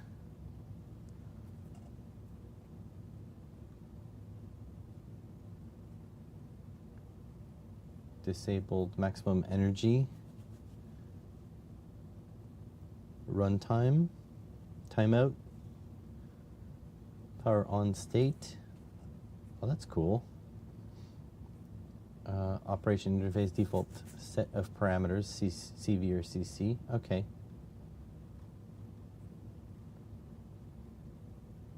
Well, that's pretty cool. I'm liking the concept.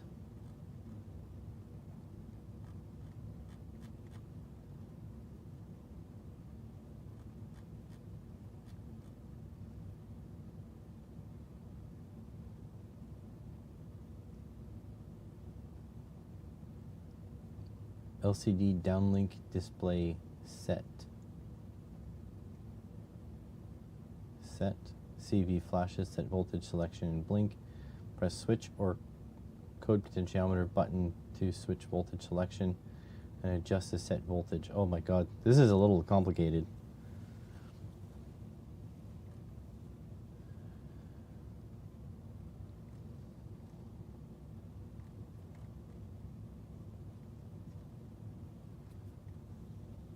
This is a really complicated.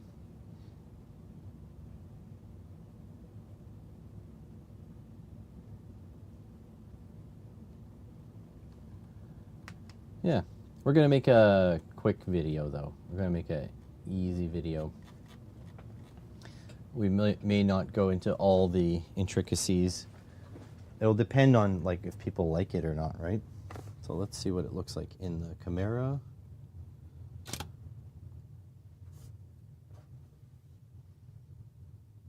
I'm gonna go a little bit higher.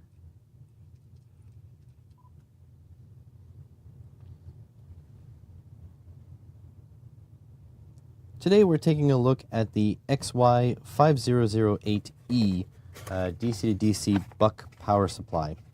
So this thing is actually quite small, but it boasts quite a bit of features.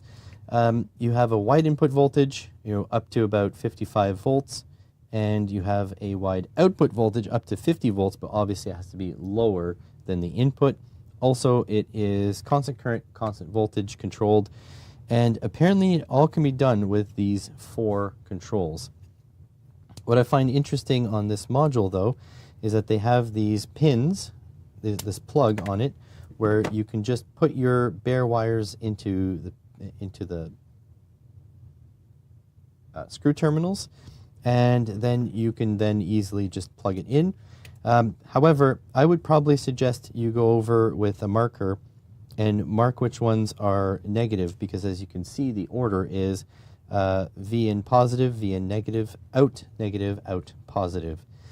Let me just put in some wires here and we'll see how well it works.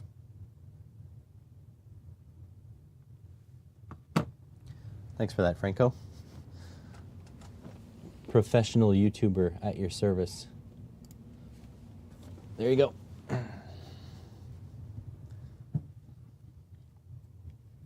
All right, so now we can set ourselves up the way we were before. All right, so the small wires for the input.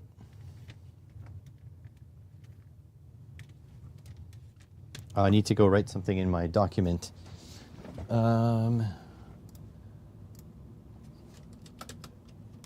So actually learn the NRF24L01 to make a stream controller, a stream remote controller. There we go. One day I'll learn the NRF24L01. Maybe not today, but at some point. Like this. I'm trying to get my screen all set back up. There we go. Okay. So let's plug in some wires here. So V in plus,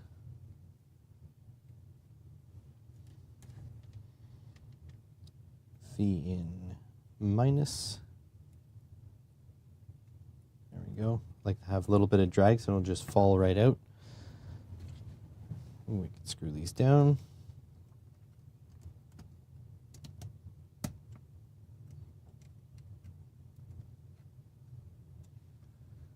Like so.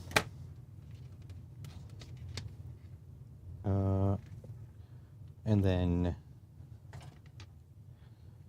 just looking for where it was attached, right there. So out, negative,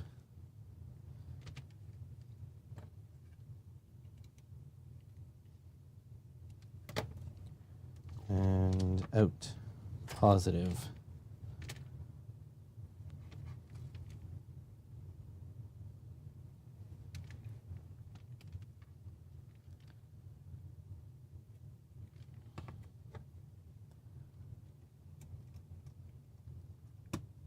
There we go.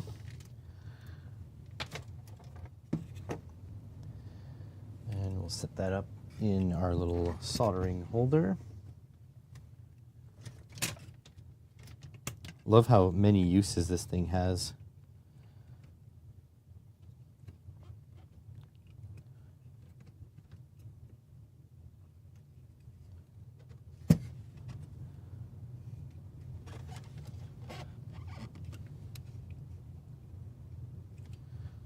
There we go.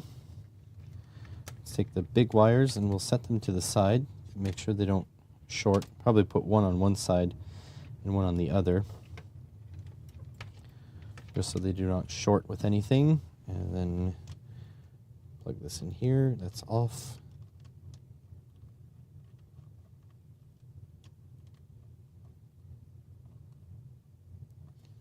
And oh,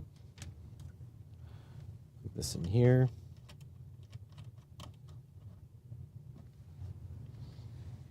Okay, so that's nice, nice, nice. I can focus on this. I want to make sure it's focused. Yeah, it looks focused to me. Good. Might actually go to notch more brightness and then refocus.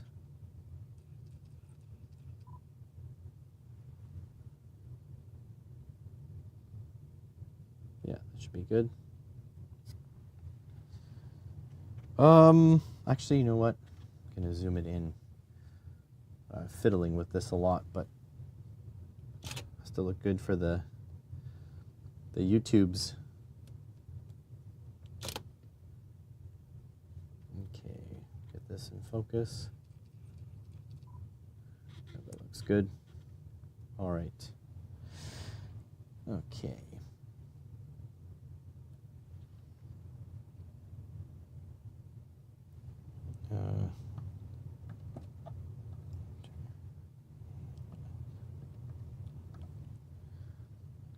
All right, I just have this attached with some bootlace ferrules there on my wires. Always a good thing, but you don't have to. You can just put the bare wires in. I'm feeding it with a 24-volt power supply, so let's see what happens when I turn it on. So there we go. So immediately you can see a couple things. So first it says set CC and then a number, and set CV and a number. So you can set the CC, the constant current and the constant voltage to whatever you would like. You also see this here, it says off. That means that the output, so the wires coming out of this are not live at the moment. So that is good. Now you can hit this VA and it lets you switch between setting the constant voltage, the constant current, and setting the display to just show the current, volts, amps, and watts. And then as far as I understand, if you go switch, yeah, you can change the digit that you're adjusting with this knob. So let's go here to the 5, and then I can drop this down. I can request whatever voltage I want, and then all I have to do is let it time out, or you hit VA. Oh, I guess. There we go. Hit VA, and then now you can set the constant current. So again, I can press this to change the digit. Oh, I guess not. Press this to change the digit. This is a disaster. I have to restart.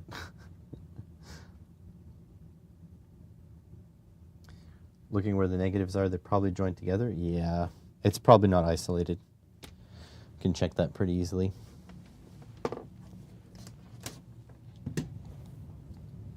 So that was a disaster. Might have to practice a little before doing that take again. So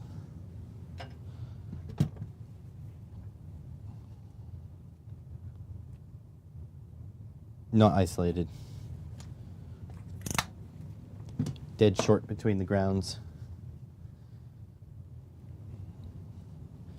Oh, keep stepping on something. There we go. Okay, so let's see if I can figure this out before I start recording again.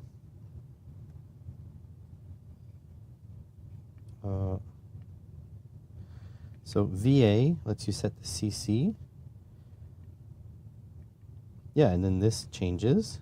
VA, this changes the digit, and that goes back to display. And this also changes the digit. Kind of have to hold it for longer.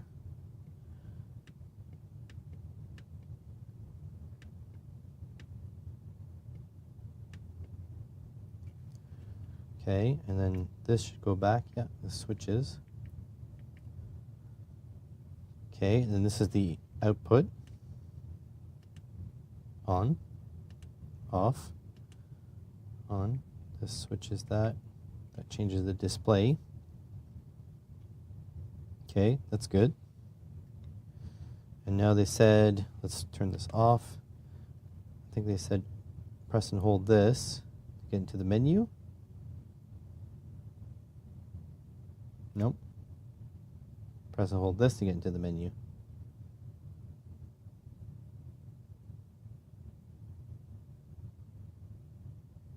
No.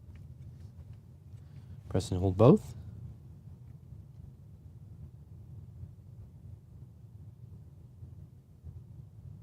No.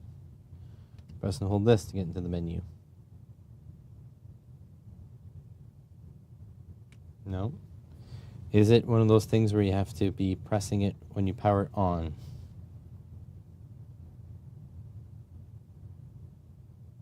Nope. So one of those things where you have to be pressing this while you power it on.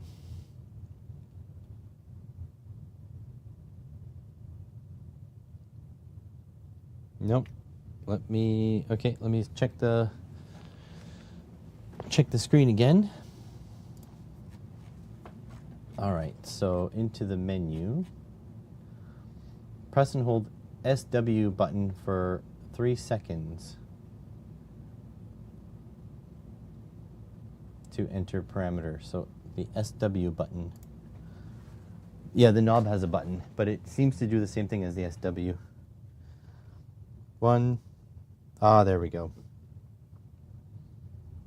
Okay, and how do you go to the next one?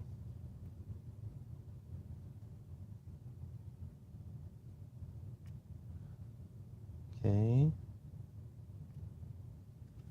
So that changes.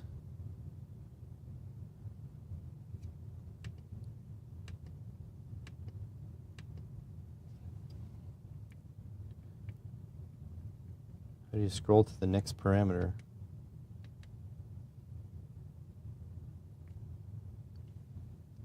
There. Short press.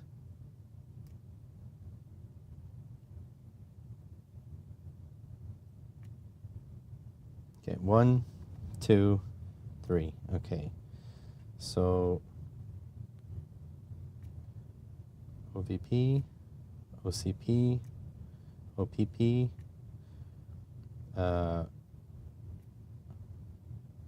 over, yep.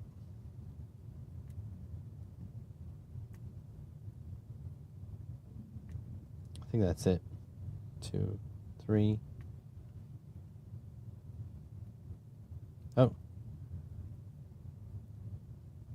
Oh, it's a short press? Oh, it's just not very responsive.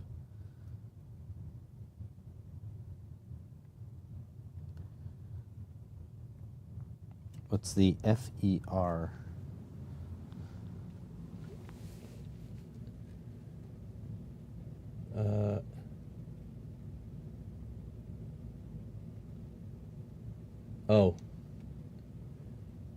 That's the default if it's displayed in constant voltage or constant current. Okay. Okay, I think we got it. And then this should bring us back out. Yeah, okay. All right, let's try that again.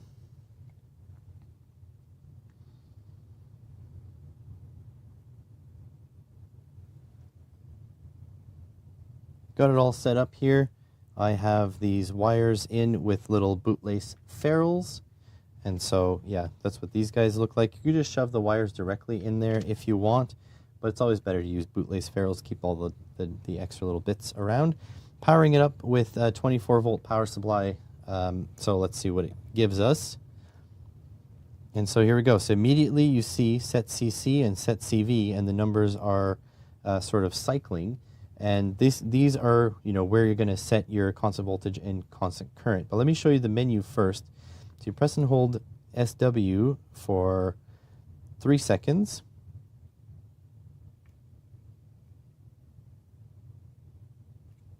Okay, we've got to start all over again. You have to be not in the set screen in order to get in there. So let's try this again.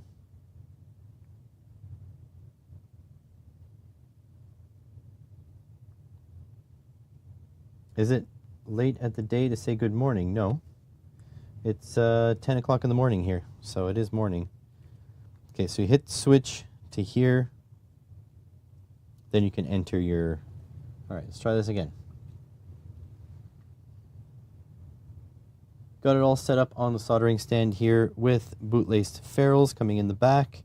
Again, you should mark where your inputs and outputs are in positives and negatives.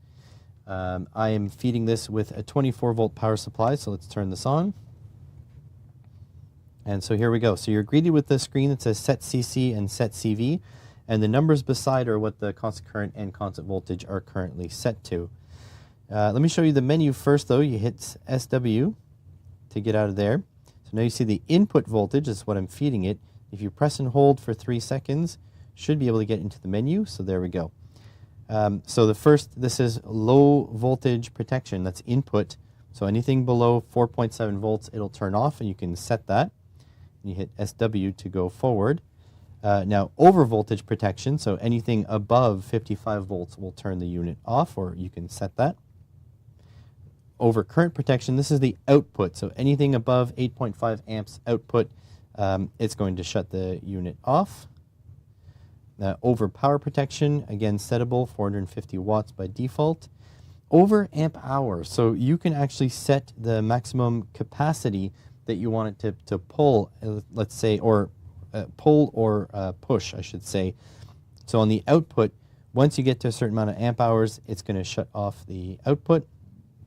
And same thing with energy. This is watt hours, so that's also settable.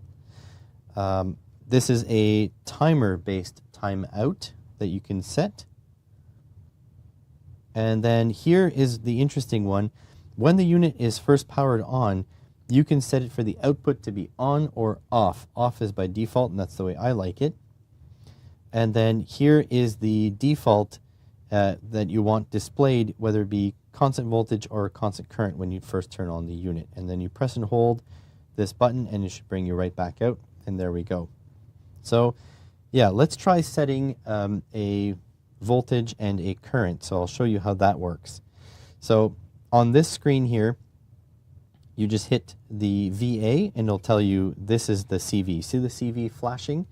So now you can set the constant. If you're not fast enough, it won't let you do it.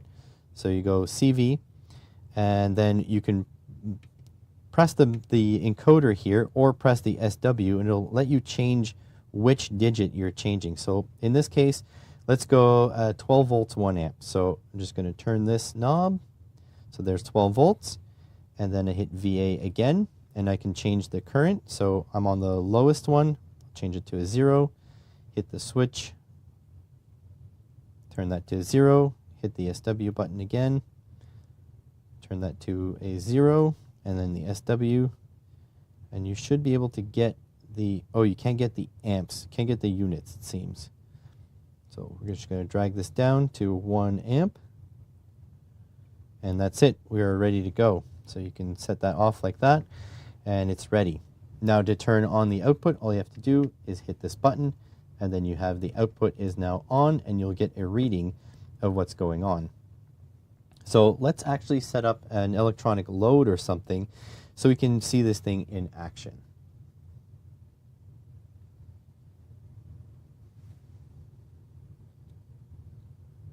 There we go. That was less terrible. Still not great, though.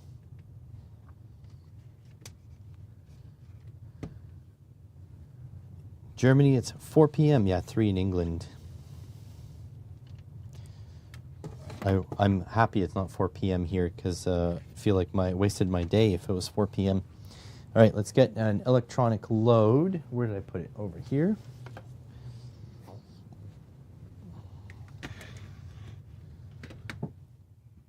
Zoom out a little bit so I get both on screen.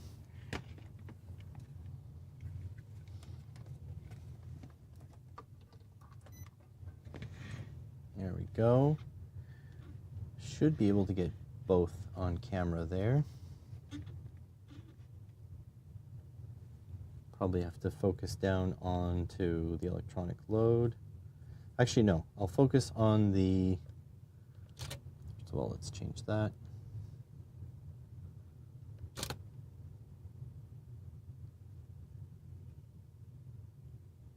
I'll focus on the unit because that's what we're looking at, the unit, not the electronic load.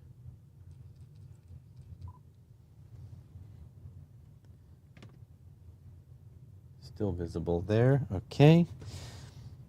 Let's put the positive. Yeah, take 3 worked. Oh boy.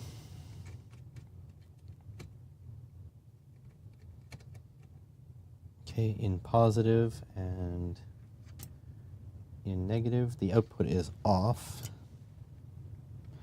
So that's good.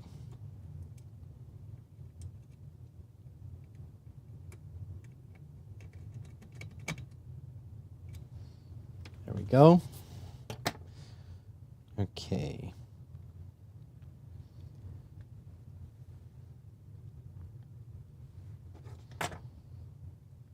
Got my electronic load set up here and cranked all the way up. And the reason I can crank it all the way up is this one is going to be current controlled. So we're set to 12 volts, 1 amp. Let me just hit the on. And so there it goes. It is on. And now, as you can see here, we have 0.5 volts and 1 amp. And the reason we have 0.5 volts is because it's constant current. So it's actually limiting the current. So let's drop the load a little bit, essentially the resistance in the load. And we should be able to get that voltage to creep up. There we go. So right now, there's not enough load, so it's in constant voltage. So it's in CV. And as you can see, it's putting out 0.671 amps. And it is putting out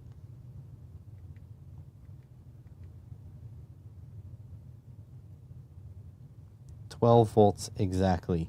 So 11.9 is making it here, but it's setting out 12 volts exactly. So if we change the load, it'll turn into constant current. So there it goes in constant current. And it's limiting us to our 1 amp. Now this display is jumping all over the place, but this one here is showing pretty close to 1 amp. So the regulation seems to be decent in that. And yeah, as we increase the load, nothing else will happen because it is constant current. But we drop the load, and this will fall into constant voltage. There we go.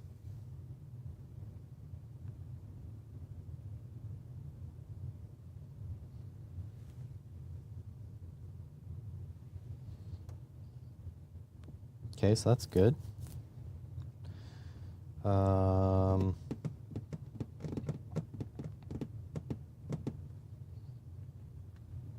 What else can we do? I guess, here, I got an idea. Let's take a look at what would happen if we try to get 24 volts out of it, even though we're feeding in 24. Let's check the actual voltage we're going to be reading over here. So again, I'm going to try to set the constant voltage. I'm going to switch the digits here, and I'll move up to 24 volts. So we're asking it to give us 24 volts, but it has no way to give us 24 volts, and we'll set that on and see what happens. So right here, we've got 22.6. This is reporting 22.76. So there's a roughly, 2.3-ish, 2.2, 2.3 volt differential that it needs. And so if you need to output 24 volts, you need to give it about 2.2 volts more than that. Let's see what happens if we give it a load now. And of course, below an amp, it goes into constant voltage, and above an amp, which is what we set, it goes into constant current. So working as intended so far.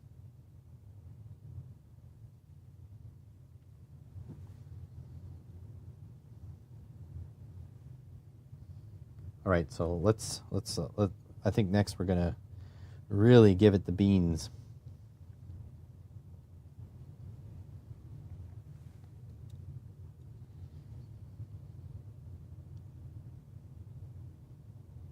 This thing claims to be able to output 400 watts. So let's see if we can get it at least close to that. So I'm going to set it to 12 volts again. There are digits already selected. 12 volts. Oh, I was doing that while the output is live. You can do that. It doesn't seem to make a difference.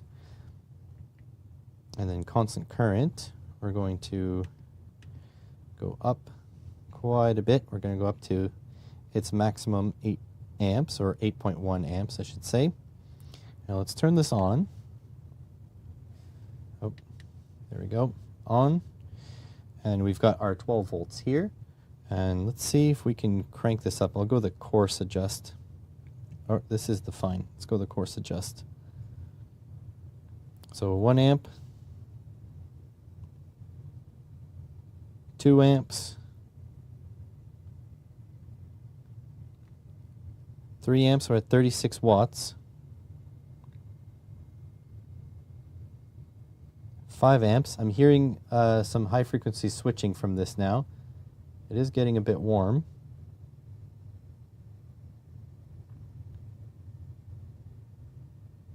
7 amps.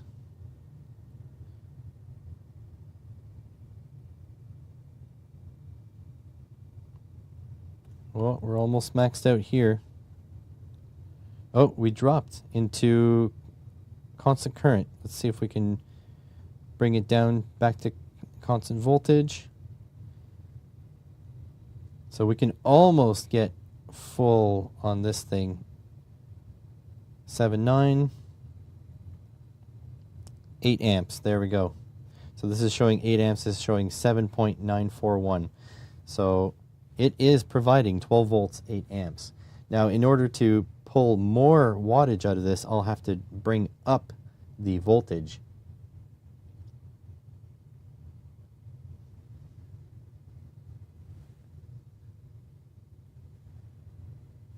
I mean, so far, 100 watts is pretty good.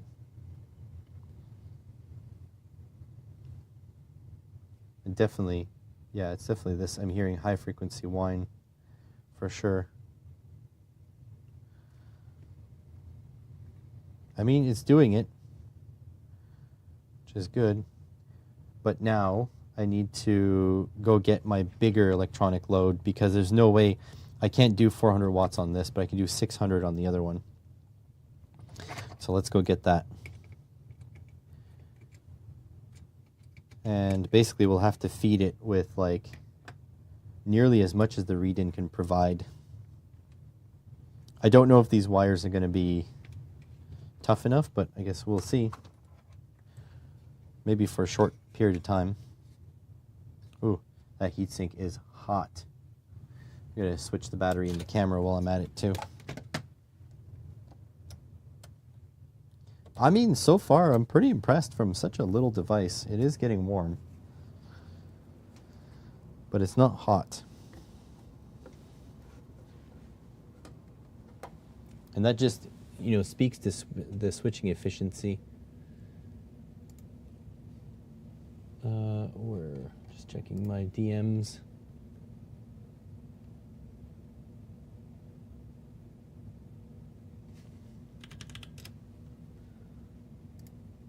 All right, let me put new battery in the Chimera. Grab my big electronic load. I really like the big electronic load for what it can do. I really don't like the amount of space it takes. I have to figure out some way to orient it differently because it's honestly just, there's nowhere to store it. It's always in the way. And I know, I'm complaining, but you know, it is what it is. All right, so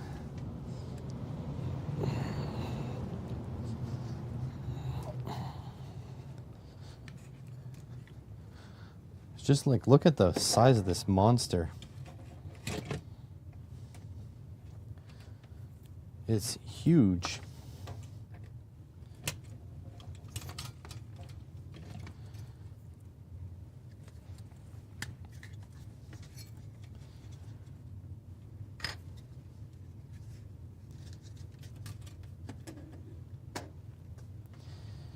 All right, so I'm gonna have to undo these.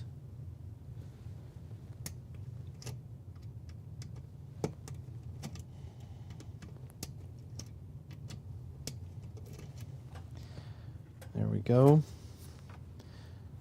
Fortunately, I won't get any sense wires. Maybe I have a set I can use that I made with sense wires on them, because it would be nice to do four wire sensing, 4-wire current measurement.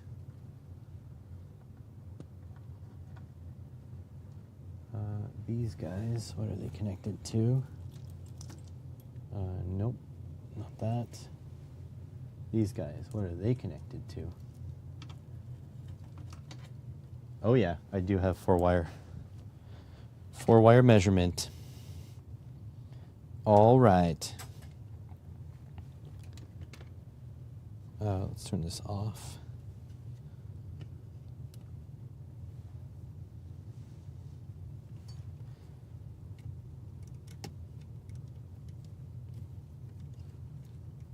Pull that out.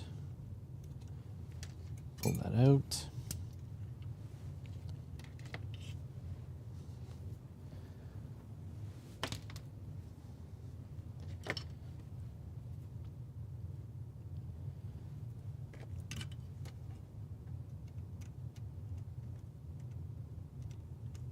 This is a serious piece of kit, man, but it's just, I wish it wasn't so big. I really, truly do. It just needs to be like organized better too. It's not even like it's like that massive. It just is not well organized. Let's see if we can pop this out.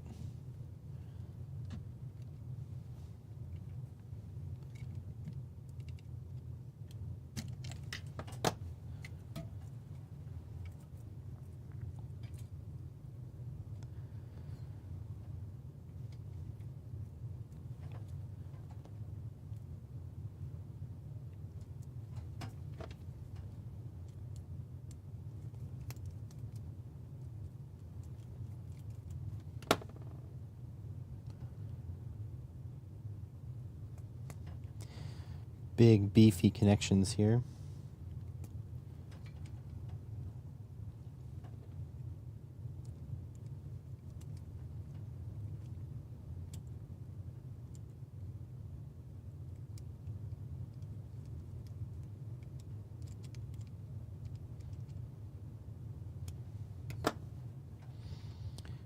Okay, there we go.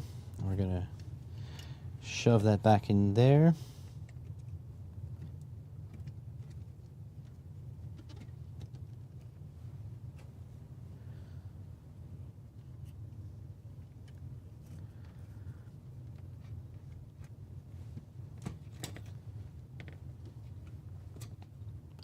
And then I never remember which one's load. Load is outside.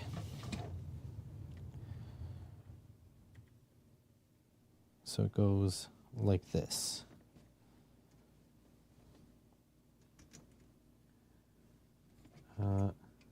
Of course, not really. I'm not sure what that's referencing.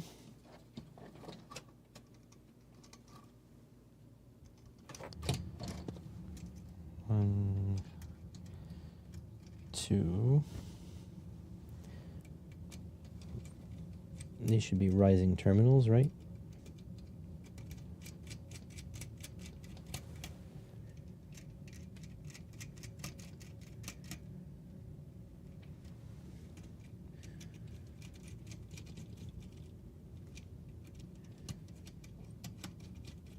There we go.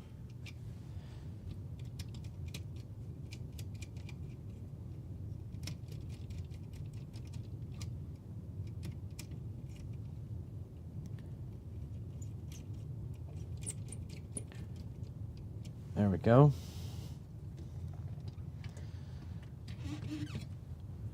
And I don't actually remember where the power supply is for this thing. I'll go take a look in the other room real quick. But yeah, this is a freaking monster. Oh, that sucks, the buffer mode.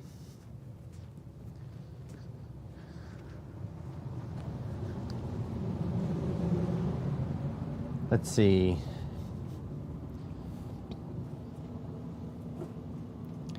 Where would the power supply for this be?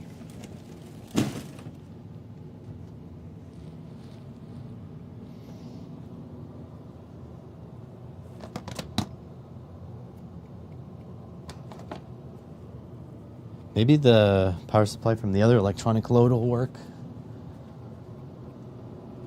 Oh, what's this? Oh, no, I found it. Huh. Would you look at that?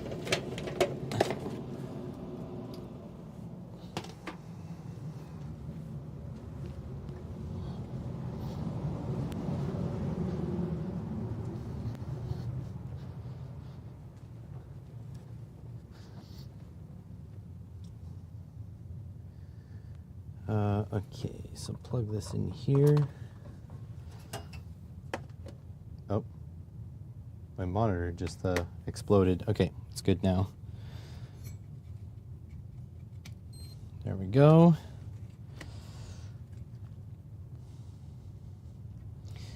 All right, so let's see if I remember how to do this.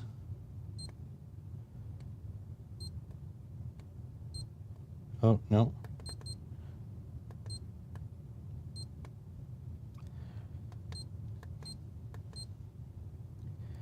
Okay, constant power. And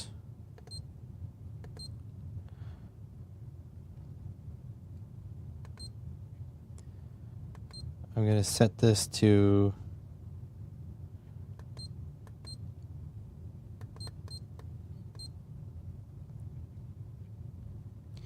397. So if it can put out 397, that's good enough for me. And then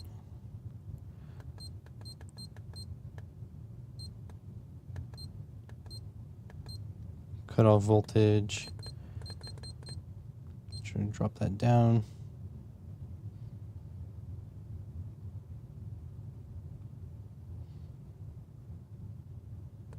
Off. Good. Okay. Hopefully this won't be damaged by high voltage. So VSET 55, enter. All right.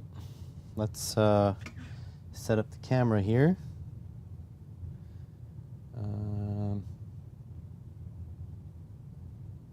Oops. Oh.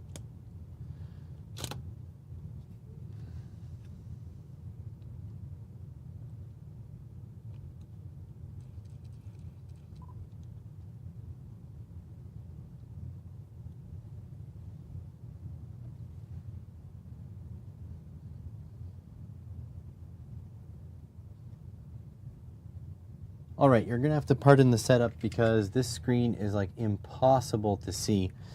So I have this load right now switched on to a maximum power of 397 watts. So in order for this thing to go into constant voltage, it'll have to output more than that amount of watts. And this thing is rated to about 400 watts. So if it goes above 400, we know we're good. I have also boosted the input power now up to 55 volts, and I'll boost the input voltage to 55 volts, and I will boost the set voltage here to something around 48 volts. So if you hit the switch, I'm going to go into, oops, you hit this, set CV. We're going to change the digit that we are changing, and then let's say output, 48 volts. Should be enough, and the only way for this to go into constant voltage is to output more. So here it goes. Don't know how this is going to go. So here it goes. Wattage 60 watts right now at 1.3 amps. So how come this thing is in constant power and it's requiring something isn't working out here, because this thing is supposed to be demanding a constant power of 400 watts, but it's not pulling it off here.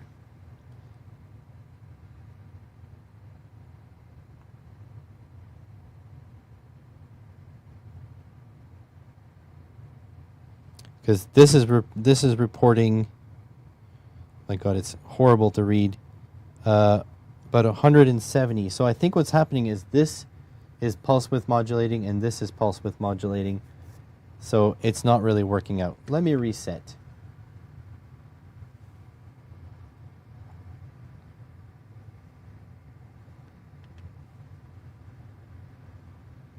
Yeah, I think two electronic things are fighting each other right now. So let's try again. So to get 400 watts, we need 4 amps at 50. So I'll go, let's say 3.5 amps.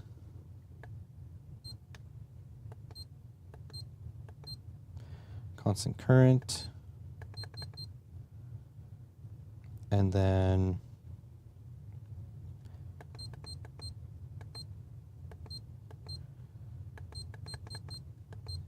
three,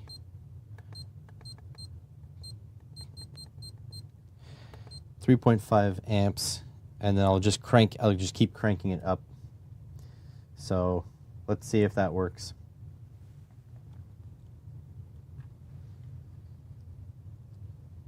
Okay, so I've got my big electronic load here, the DL24 with all 4 modules. So I can theoretically go up to 600 watts, but this thing is limited to about 400 watts.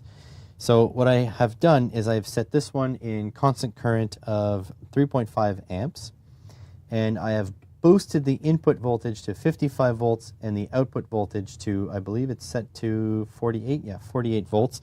And what I'll do is I'll creep this electronic load up until we get to the 400 watts here and see if it can sustain it. So here we go. Let's put it on. Okay, right now we are at 1.4 amps. This is at 65 watts. So again, what seems to be happening here is that they're both fighting each other for supremacy here, because this one is modulating, so it keeps the same amount of draw, and this one's modulating, so it keeps the same amount of output. They're fighting each other. So that's not good. Let's cut the camera and let's try to figure it out, you and I. How about that? Streamers only. What happens if I increase the current draw here? Doesn't help. If I drop the current draw,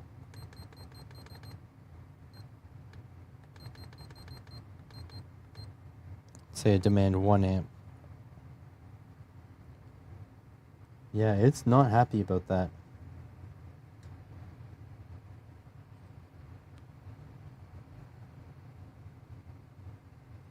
I don't think setting two things to constant current, constant voltage is a good idea. Simply not working. So maybe for electronic devices like this, an electronic load is not the right way to go. Maybe you need to actually increase the loads to let this thing be in control. Because if I check the set constant current, it's at 8.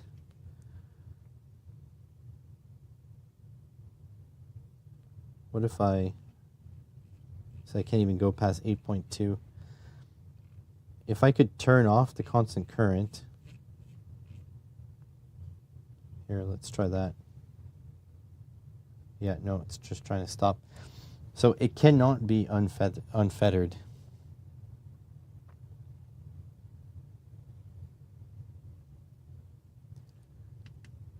Interesting. So let's see what else I can do with this. CC, CV. Ooh, I can do a constant resistance. Let's try that. But again, it's the constant, so it's going to be trying to fight it. But let's see, anyways.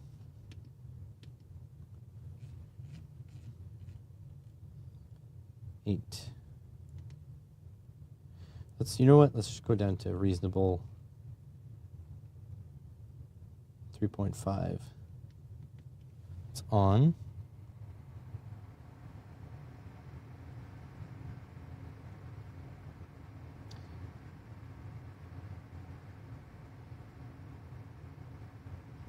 Yeah, it's not liking, it's fighting. It's not liking that at all. So it can't do, you can't have two electronic devices fighting each other, trying to do constant whatevers.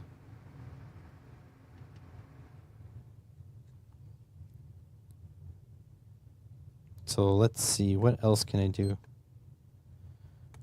Resistance, constant voltage. What will that do?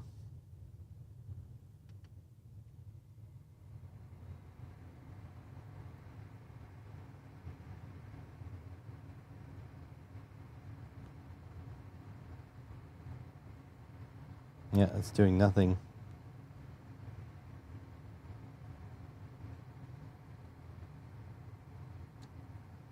Oh, wait.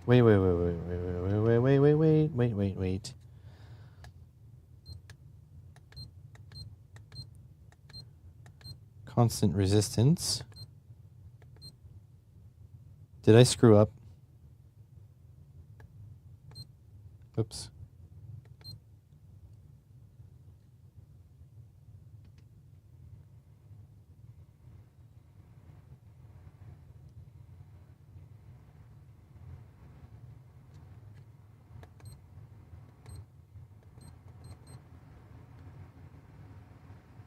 Okay. I didn't have this on. That's interesting. It's still pulsing. Let's go 20 ohms constant resistance.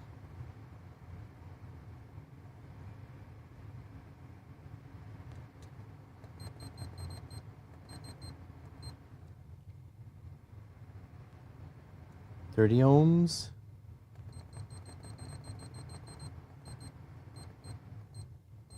So 48 ohms constant resistance. Should be 10 amps, so we need to go more.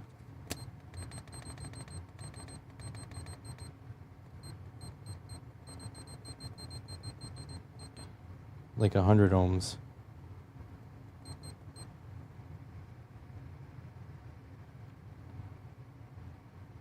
No, it's still... oh, it's off. On.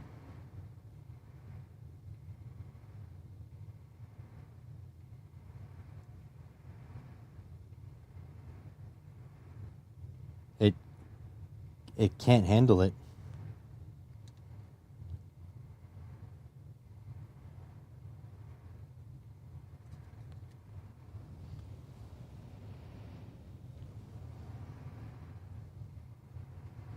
That's weird.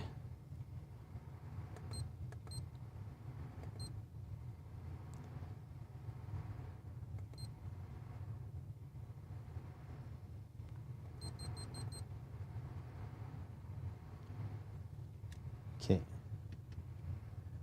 That is a weird interaction. Okay. Oh. Off. I don't know what BRT, PT.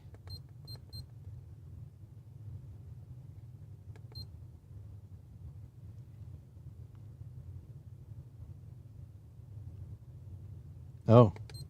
No. It's doing something else.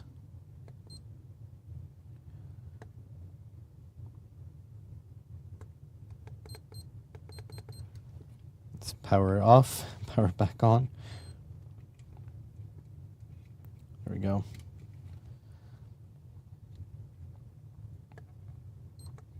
That's interesting. I cannot do it. It's PT.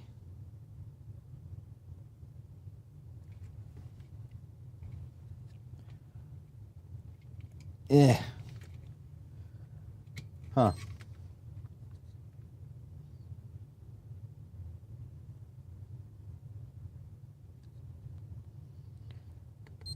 So constant power. that on.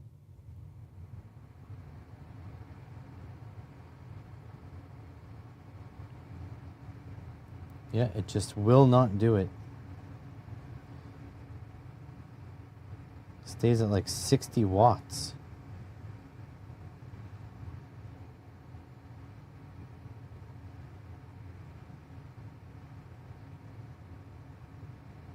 That's so interesting.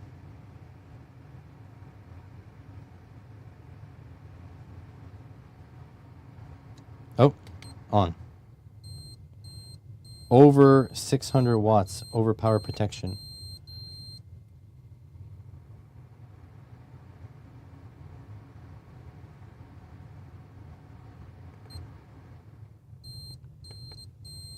Huh. So it's just pulsing like crazy. Well, I'm afraid I'm getting pretty hungry. This may have to wait till another day. So electronic loads are not the end-all be-all, because it's fighting it too much.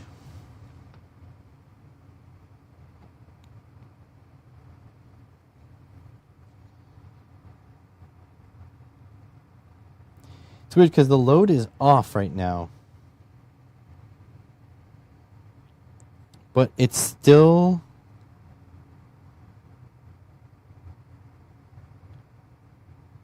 drawing 2 amps at times. I don't know if you guys can see. This screen is horrible, but it's like drawing some watts. Doesn't make sense.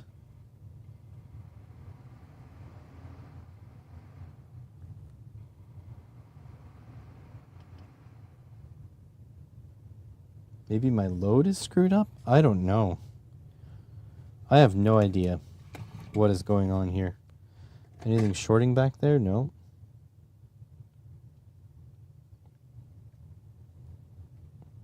I do not know.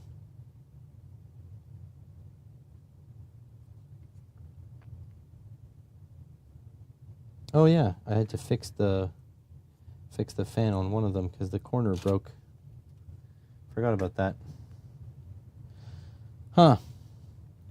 Well, don't know if I'll be able to fix that right now, so I think this is gonna have to be where we finish. Very unsatisfying conclusion. But I mean, I don't really know. Honestly, the solution to all this is to do a analog load, which is what I'm working on in my PCBWay video.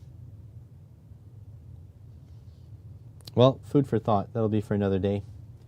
Anyways, thanks everyone for watching. I really appreciate you guys being here. And yeah, not streaming tomorrow. Definitely not. Not streaming Thursday. Definitely not. Probably streaming Friday. So we're going to try to get the PCBWay video done on Friday. All right, guys. Have a good one. Thank you all for being here. And I'll catch you on the next one.